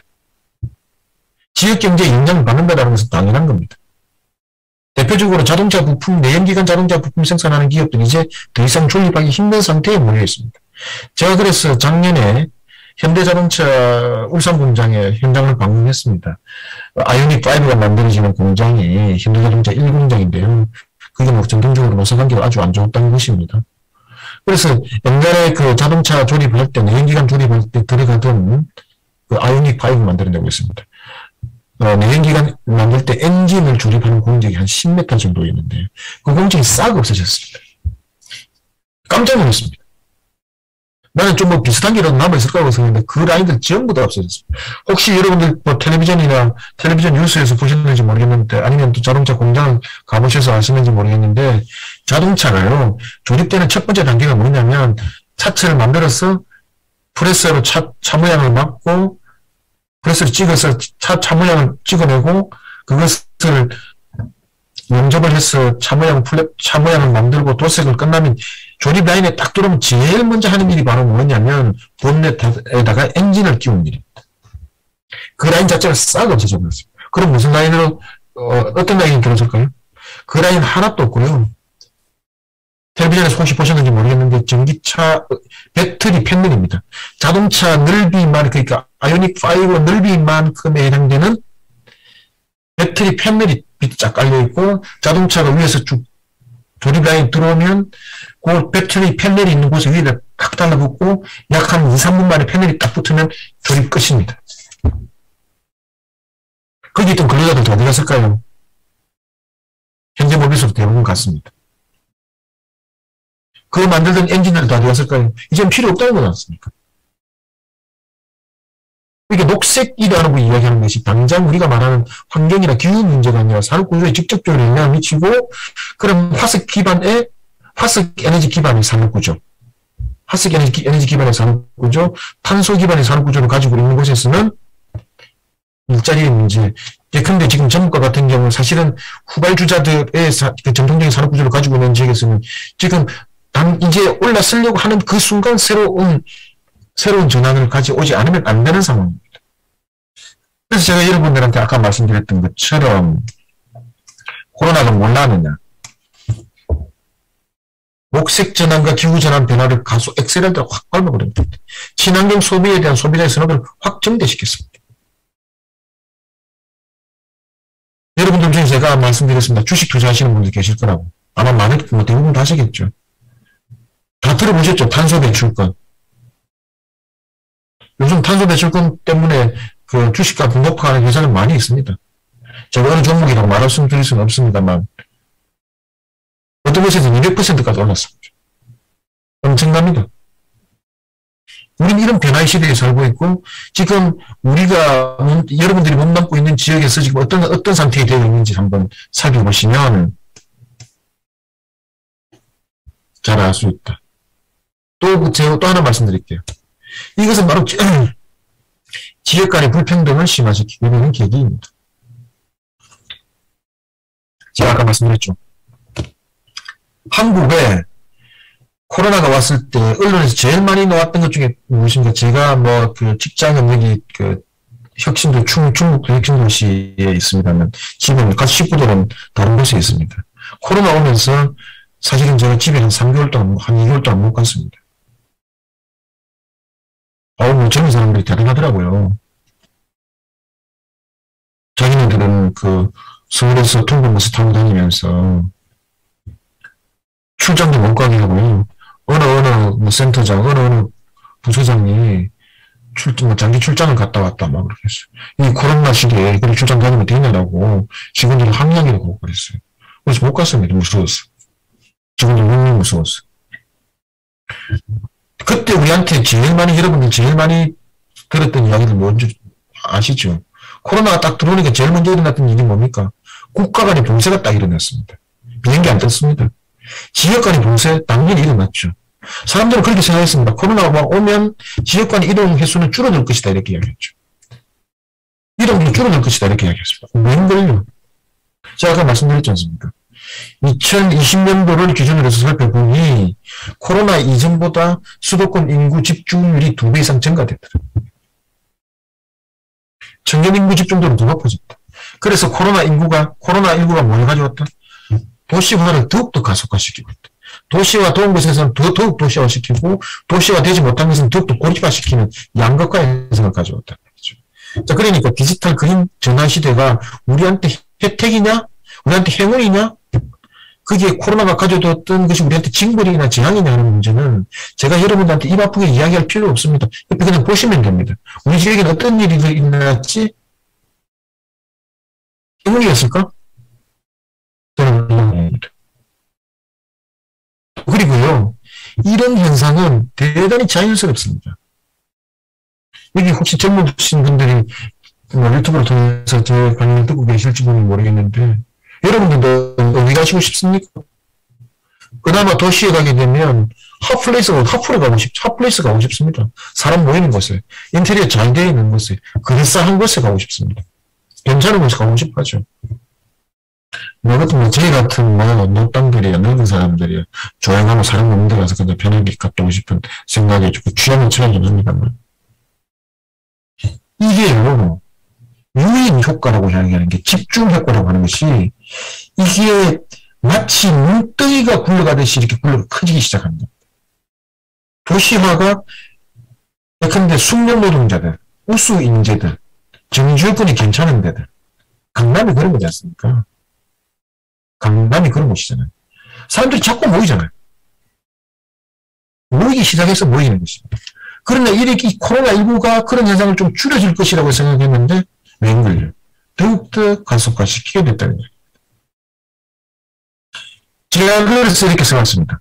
농촌 지역 또는 주요 대도시 지역 이외의 기타 지역이 근로자와 일자리를 유치할 수 있는 새로운 기회를 가질 수 있을지는 의문이다. 의문이 아니라 사실은 불가능한 상태에 빠져 있다는 겁니다. 이걸 우리 심각하게 가져야 되는 겁니다. 그러니까 말하자면 여러분들 정말 죄송한 이야기이긴 한데 김제시가 서울 강남구처럼 할 수 있겠는가? 김제시가 서울시처럼 할 수 있겠는가? 하는 이 질문에 대해서 우리가 근본적으로 의문을 제기해야 돼요. 우리가 가질 수 있는 경쟁력이 뭐냐? 그것을 로케이션 컴피티션이라고 하죠. 입지 경쟁입니다. 그래야 일자리가 만들어지거든요.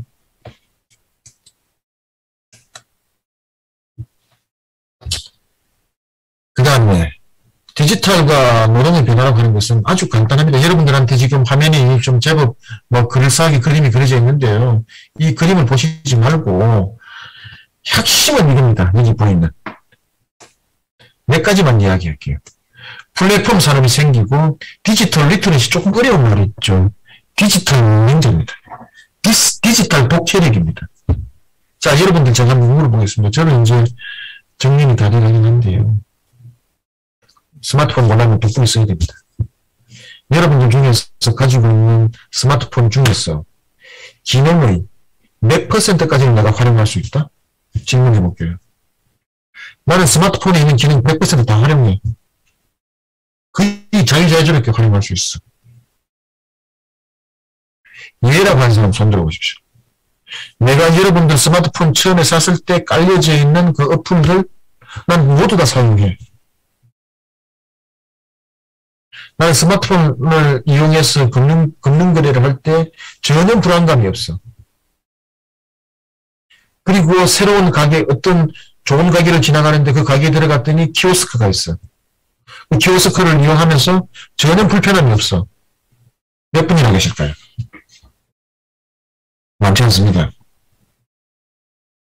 우리는 지금 여러분이나 저나 여기 계시는 이 수강하고 계시는 분, 많은 분들은 디지털 문맹자들입니다.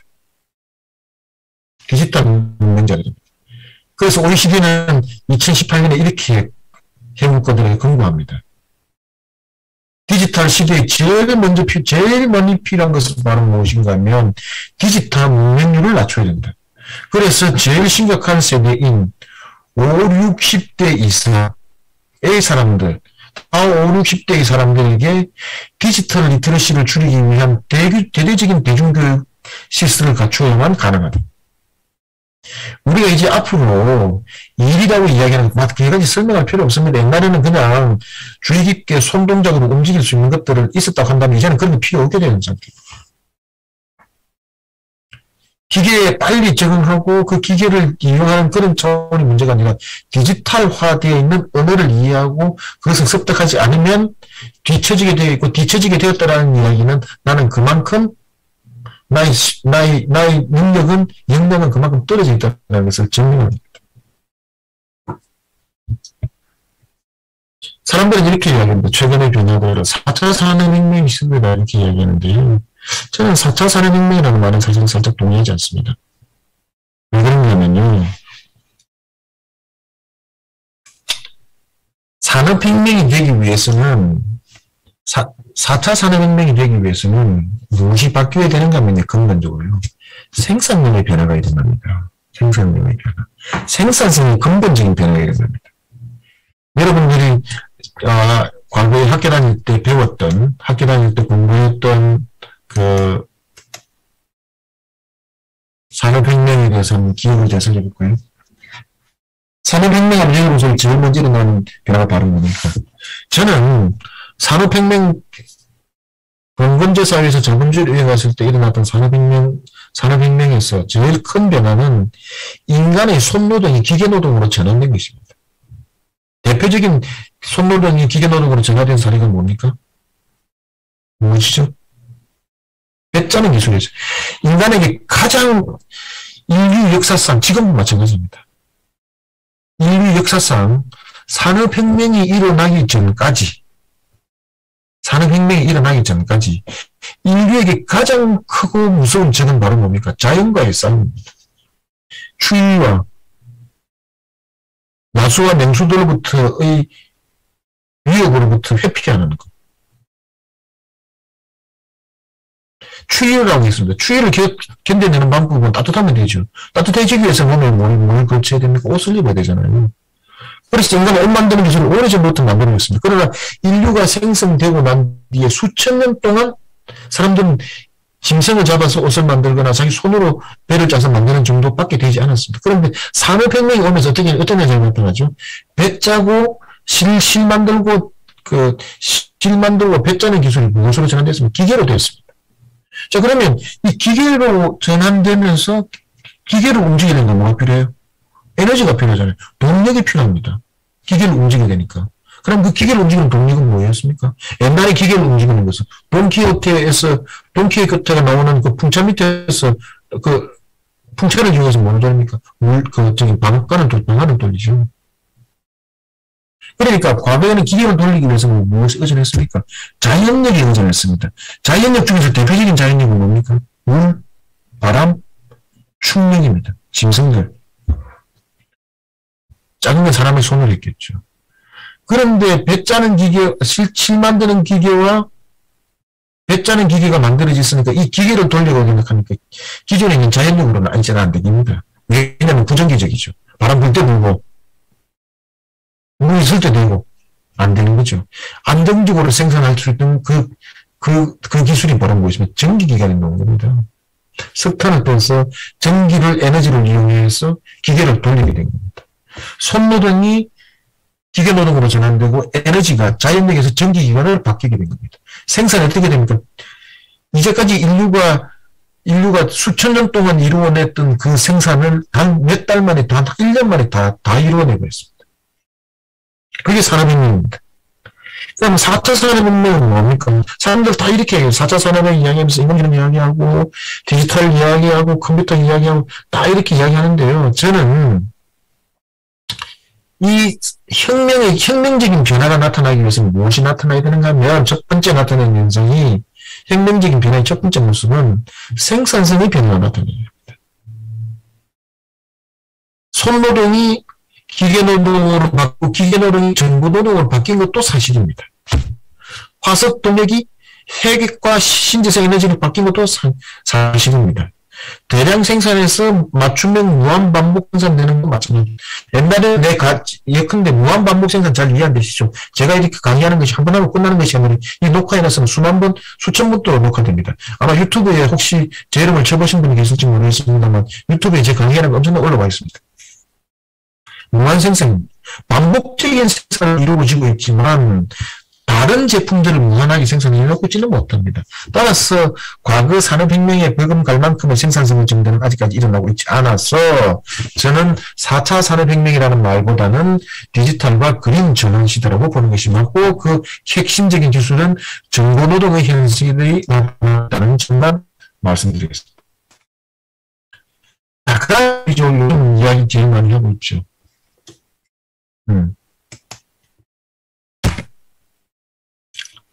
사람들이 위드 코로나 이야기입니다. 위드 코로나는 뭘 갖다 줄까요? 일하는 방식이 바뀌었습니다. 이제는 네이버, SK텔레콤, NHN, 뭡니까? 재택근무 합니다. 어떤 기업에서는 이렇게 이야기한다네요. 코로나 끝났으니까 이제 회사 출근해야 되는 것 아니냐. 재택근무 끝내야 되는 것 아니냐 이렇게 이야기하시는 건데 저는 이 현상은 재택근무하는 현상은 더욱더 늘어날 것 같습니다.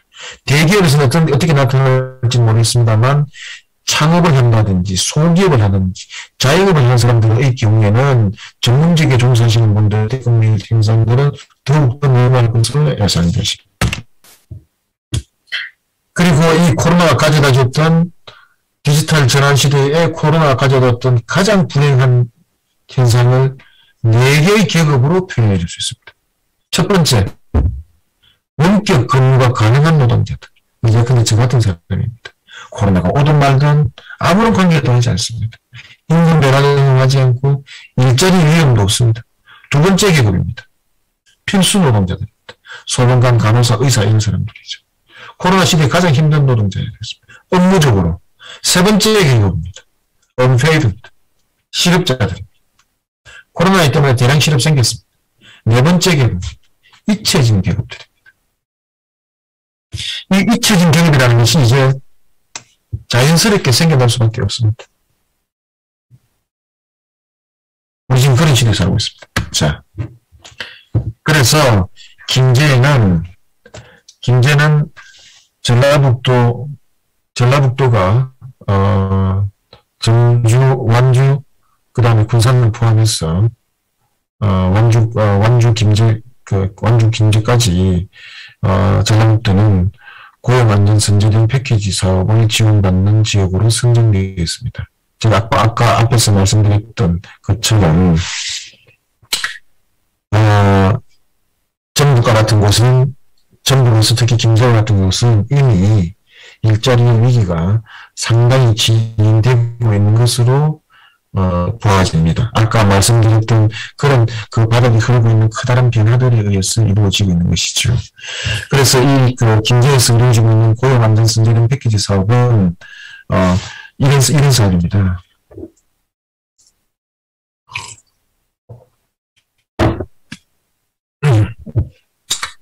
어, 2018년이죠. 2019년, 2018년이죠. 군산시에서 이제 말 그대로 위기가 왔잖아요. 군산시에서. 혹시 여기서 군산시청에 근무하셨던 분이 계셨다고 하면은 정말 제가 그때 느꼈던 감정을 그대로 말씀드려보겠습니다. 한국 GM이 군산 공장을 문 닫을 것이라는 이야기는 사실은 이미 오래전부터 이야기하고 있습니다. 다만 이제 날짜가 언제일 것인가만 남아 있었던 것이죠. 그래서 이제 군산에서 고위기가 와서 한국 GM이 군산 공장 문을 닫고 실업자들이 이제 거리로 쏟아져 나왔잖아요. 그래서 이제 그 공정부원에 있는 연구진들하고 저희들은 이제 군산시에 갔습니다. 2018년 3월로 기억되는데요. 3월이 맞을 것 같네요. 2018년 3월에 가서 제가 군산시에는 숙소가 진짜 적당치 않아서 정주에다가 라마다 호텔이죠. 라마다 호텔에 저희 연구진 한 4명을 가서 거의 한 보름간 거기에 머물렀습니다.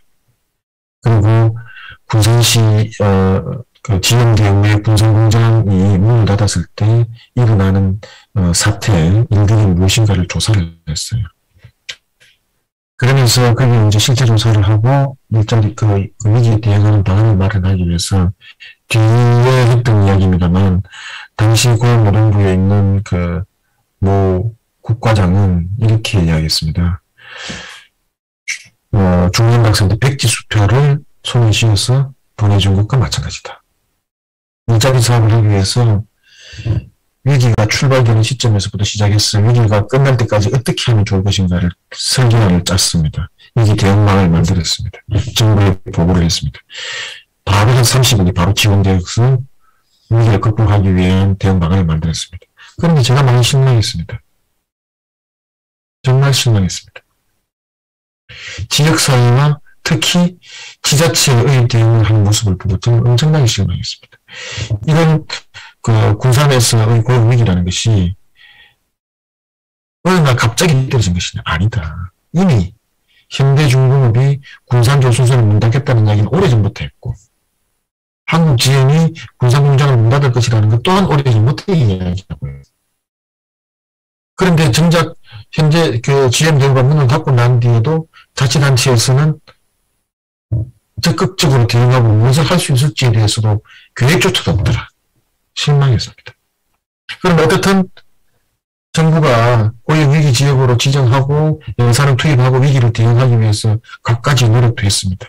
최근에는 군산시에서 상생인 일자리 모델을 만들어서 에디슨 모터스가 전기차를 만들고 오늘 뉴스에 따르면 에디슨 모터스가 쌍용 자동차를 인수한다는 그런 말이 있기도 한데 거기서 일자리 모델을 만들기도 했습니다. 그러나 정부가 그렇게 위기에 대응하기 위한 여러 가지 재정적인 지원, 산업적인 지원, 재정 투입을 하였음에도 불구하고 실질적으로 아직까지 위기가 극복되었다고 말하기는 좀 힘듭니다. 그래서 이런 것이죠. 지역에서 일자리 위기가 오고 난 뒤 재정 투입하니까 아무런 소용이 없다. 이미 뚝이 터지고 난 뒤에는 경제 문제와 일자리 문제라는 것은 뚝이 터지고 난 뒤에는 대응할 수 있는 방안이 없다. 그래서 저희들이 주구장창 이야기했습니다. 어떻게? 이 위기의 징후라고 이야기하는 것은 위기의 시그널은 문제는 항상 있다. 시간의 문제일 뿐이지 위기의 시그널이 올 때 그것을 사전에 대응하는 방법이 최선의 방식이다. 최선의 방식이다. 그래서 위기가 올 때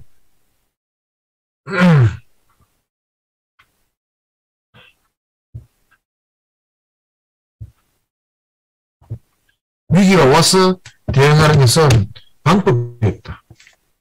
선제적으로 대응하죠. 더 이상 똑같은 군산과 같은 경험을 해서는 안 되겠다. 라고 해서 군산이 이 고용관대 선제된 패키지 사업을 만드는 데 가장 크게 저희들은 개인적으로 인상했던 가장 컸던 사업도 중에 하나입니다. 그래서 사업을 찾아보니 벨기에라는 나라에서 시를 했습니다. 2012년 10월에 포드가 갱크 공장, 벨기에는 갱크 공장 폐쇄를 결정하고 2014년에는 포드 공장을 완전 폐쇄하겠다고 결정하니 일자리 10,000개 정도가 사라질 것이라고 전망된 것입니다. 여러분 협상해 보세요. 이 도시가 정말 큰 도시일까요? 아니요. 전북이나 군산 정도의 아주 조그마한 도시입니다. 인구 30만 명도 되지 않는 지역들입니다. 아주 조그마한 도시. 그런데 여기에서 일자리 만개, 아마 여기 지금 듣고 계시는 분들의 김제나 완주 정도에서 일자리 5,000개가 사라진다? 큰일 납니다. 난리 납니다. 5,000개 아니라 1,000개만 당장 문제가 생겨도 정말 큰일 날 일입니다. 여기에서 대응 방안을 찾은 것이죠. 그러니까 위기가 오기 전에 미리 대응하자. 미리 대응하자. 대응해서 내는 것이 이 림브에서 만들어낸 림브르 계획이었습니다. 예컨대 단기적으로는 일자리사업을 이렇게 보면 사회적 경제 유지와 고용 유지 강화하기 나와 있어요. 이건 우리가 말하는 공동구로서부터 있는 것입니다. 저 선진국에서, 잘 사는 나라에서. 그 다음에 또 뭐가 있습니까? 장기 대응 조치를 했습니다. 장기 대응 조치라고 하는 것은 뭐냐면 산업 구조를 신성장 산업을 만들고 좀 경쟁력 떨어지는 산업도 재정 투입해서 경쟁력을 더 키우고 그래서 일자리를 잃게 되는 사람들을 그쪽에 정진 배치시키는 것입니다. 이 기업에서 일자리 잃은 사람을 저쪽 공장으로 보내고 그 다음에 좀 숙련이 좀 좋은 사람들은 좀 솜씨가 있는 사람들, 능력 있는 사람 다른 일자리를 보낼 수 없으니 직업 전환을 시켜가지고 성장산업으로 옮기게끔 하고 성장산업에서 사람들을 받아들일 수 없으니 재정 투입을 통해서 기업들이 인력 수요가 창출될 수 있도록 재정 투입을 합니다. 3년 동안. 결과는 어땠을까요? 오히려 일자리는 10,000개가 소멸될 것이라고 전망되지만 13,000개가 일자리가 늘어났습니다. 위기가 아주 효과적으로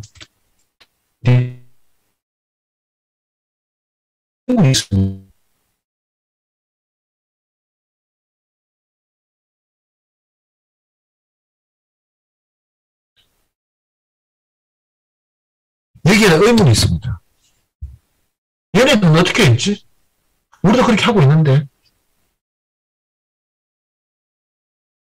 사회가 망가지지 않고 10,000명의 일자리를 잃었다. 결과적으로 10,000개의 일자리가 잃어졌을 때 13,000개로 다 새롭게 만들어서 오히려 순고용이 증가된 거잖아요. 순고용이 여러분들 생각할 때 일자리 뭐 늘어나면 그렇게 중요하냐 생각할지 모르겠지만 제가 그렇게 말씀드렸습니다. 가장 좋은 제도는 일자리가 있는 겁니다. 가장 좋은 경제성장 제도는 뭔지 아세요? 일자리입니다. 일자리가 많으면 왜 경제성장하는데?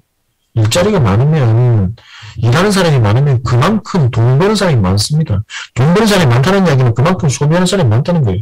소비하는 사람들이 많다는 것은 유효 수요를 창출하는 사람들이 많다는 이야기예요. 유효 수요를 많이 창출하면 기업이 생산 매출이 증대하는 거지 않습니까? 기업이 생산 매출이 증대하면 기업이 성장합니다. 기업이 성장은 곧바로 지역경제 살리고 지역경제가 살아나면 일자리 만들어지는 선순환 구조가 만들어지는 것이죠. 어쩌면 가장 돈 안 드는 사업입니다. 일자리 사업이. 자, 그런데 여기 이런 나라들은 무슨 용빼는 재주가 있는 것도 아니고 그렇게 위기가 오는 상황에서도 우리도 그렇게 해보는데 잘 안 됐는데 얘네들은 왜 됐느냐.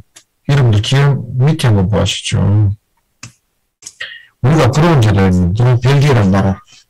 제가 그 벨기에 친구들도 있고 여기서 많은 친구들하는 것은 벨기에 정부에 있는 친구들입니다. 일자리 사업 때문에 여러분 만났는데요. 한마디로 이야기하면 이렇습니다. 실업자가 실업급여를 받고 싶으면 받고 싶을 때까지 받습니다. 굉장히 풍부합니다. 말하자면 사회보장제도가 사회복지제도가 대단히 탄탄하게 안전하게 이루어져 있습니다. 물론 실업급여를 받는다고 하더라도 소득 대체율이 우리나라만큼 낮진 않죠. 거의 70% 가까이 됩니다. 70-80% 가까이 됩니다. 그러니까 그전 소득에서 그전 생활 수준을 그대로 유지되고 있는 상태입니다. 그전 상태들이 유지되는 것이죠. 그러니까 버틸 수 있는 것이죠. 그 버틴다는 것이 바로 뭡니까? 여러분들 화면에 보실 때 고용과 사회 안전망 복지제도가 나름대로 탄탄하게 바탕이 되었기 때문에 가능했다는 이야기입니다.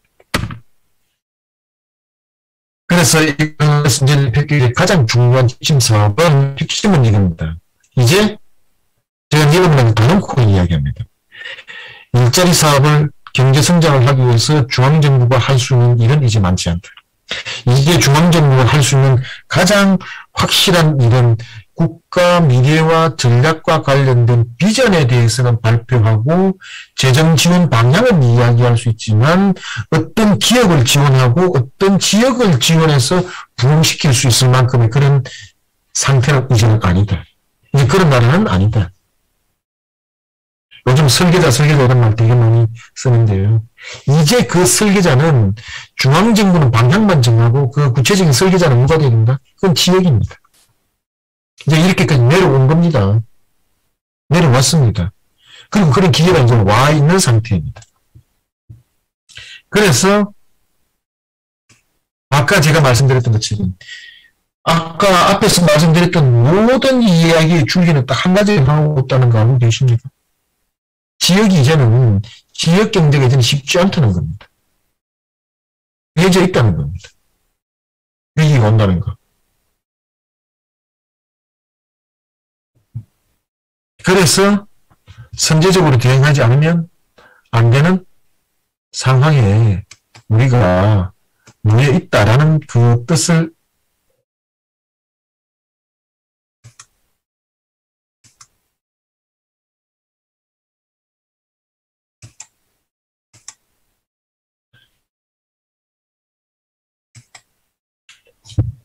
선제적으로 대응하고 있는 시기, 대응하지 않으면 안 된다. 누가?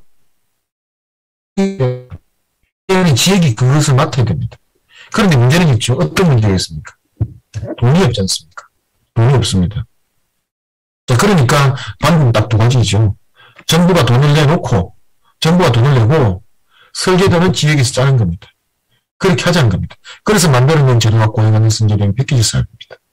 연간 30에서 200억까지 지원하겠다고 계획은 세워놨습니다. 물론 200억 지원하고 있는 것은 아니지. 만약 우리가 현재의 계획대로 연간 200억을 지원해서 5년간 지원하면 얼마입니까? 1,000억입니다. 작은 도시 하나 그냥 거기 산에서 있을 정도의 돈이 됩니다. 이 정도. 이 사업을 한번 해보자는 겁니다. 자, 그런데 이게 우리가 생각했던 만큼 그렇게 만만하게 되고 있지는 않네요. 네. 지역에다 맡겨놓으니 여러 가지 문제가 많이 생기고 있네요. 저희들이 좀 설계를 처음부터 조금 잘못했다는 생각이 들기도 하고요. 다시 말씀드리자면 무슨 말인가 하면 지역에다가 자율권을 주고 구체적인 계획하고 설립하고 있는 사업의 방향들을 설정하고 사업을 정해와서 해보자고 하였더니 이게 실제로 저 바닥에 실제로 일자리 사업이 집행되는 그 밑으로 내려가 보니 계획대로 되고 있지 않네요. 그래서 제가 구체적으로 말씀드리기 전에는 드리기 좀 곤란합니다만 지난 5월 달에 지난 제5회 그 재정운용 전략회의에서 고행하는 선제된 패키지 사업이 도마 위에 올렸습니다. 엄청 두들겨 맞았습니다. 사업 성과가 없다. 폐지해야 되지. 폐지를 강력하게 권고하는 그 의견도 있었습니다. 그래서 이 사업의 내용은 일자리를 직접적으로 만들어내는 사업으로 조금 더 한정돼서 나올 것으로 생각되었습니다. 그 다음에 현재 58분입니다. 제가 아까 말씀드렸던 것처럼 9시에 마친다고 했잖아요. 9시 안 마치지네요. 58분이 지금 2분밖에 안 남았는데 그래서 9시 5분에 하자고 한 겁니다. 시간 말씀드려볼게요. 그래서 이제까지 했던 이야기들을 정리해보면 한 세 가지 정도로 정리되지 않습니까? 지금 우리가 살고 있는 시대는 디지털 앤드 그린 트랜지션이 전환 시대에 놓여 있다. 두 번째, 한국 경제는 저성장 저고용 시대에 진입하였고 과거처럼 경제 성장함에 따라서 일자리가 늘어나지 않는 시대이다. 그 다음에 한국 경제가 1인당 국민소득이 증가하면서 나타나는 현상 가운데 하나가 그자들이 임금이 실질적으로 상승하게 되고 그것이 전통적 제조업들의 위기를 가져오고 한국 산업의 구조화 재편이 일어나고 있다. 그 재편을 일어나게끔 만들고 있는 것이 바로 뭐다? 무엇이라겠습니까? 디지털 그린 전환 시대이다. 그게 코로나19가 오면서 악셀레이터를 확 박았다. 네 번째, 따라서 지역에서의 일자리 위기 현상이라고 하는 것은 이제 상시화되게 될 것이다. 그러면 이 위기가 일어날 때마다 중앙정부가 어떻게 해줄 것이라고 이야기하고 대통령 욕망하고 있을 것이냐. 이런 거죠. 저는 난 아니라고 봅니다. 이제 그런 시절 아닙니다.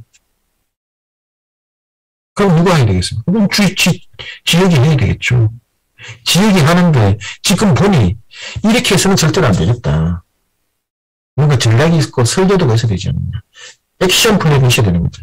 실천 로드맵이 있어야 되지 않느냐. 위기가 오면 어떻게 대응할지에 대한 로드맵도 있어야 되지 않느냐. 대응 매뉴얼도 있어야 되지 않겠느냐. 현재 우리 지역 사회가 지역 경제가 가지고 있는 산업에 대한 제대로 된 분석과 평가도 있어야 되는 것 아니냐. 이게 없다 이거지. 제 말은. 그래서 제가 요즘 이런 이야기를 하고 다닙니다. 지역 경제 고용 발전 개발 모델이 필요하다. 지역이 주도하는. 그리고 이런 사업들, 이런 그 발전 플랜들을 만들어내고 집행할 수 있는 거버넌스도 필요하겠다. 그런데 그 거버넌스라고 하는 것이 지금처럼 행정 단위를 해야겠어. 전북은 전북대로, 전남은 전남대로, 충북은 충북대로, 충남은 충남대로 이렇게 가서는 안 되겠다. 지금 이제 여러분들 인정하고 있는 것처럼 전주시에서 출발하고 전남까지 내려가는 이 그 탄소 산업, 탄소 배출을 적게 하는 산업구조, 저탄소 산업들이 벨트, 그거 하기 위해서는 어떻게 해야 됩니까? 경제를 거쳐가겠죠. 전남과 전북이 같이 협력해야 될 부분이 있습니다. 그래서 제가 저는 이렇게 이야기하죠. 그 부분에서 필요한데, 지금 행정단위 개념으로 우리나라가 지방자치제도가 되면서 제일 많은 얻은 성과 중에서는 뭐냐면, 지역의 정치력이 높아졌습니다. 그런데 나온 한계도 있죠. 지역주의를 만들어야 됐습니다. 자치단체가 지역에 있는 정치인들의 소지역주의가 지역 주민들의 그 심리하고 맞바토려가지고 오히려 지역 간의 경계를 더 봉쇄시키는 결과를 가져왔습니다. 이게 이제 허물행위입니다. 그러기 위해서는 어떻게 해야 되냐면, 그러기 위해서는 저는 이렇게 주장합니다. 앞에 말씀드린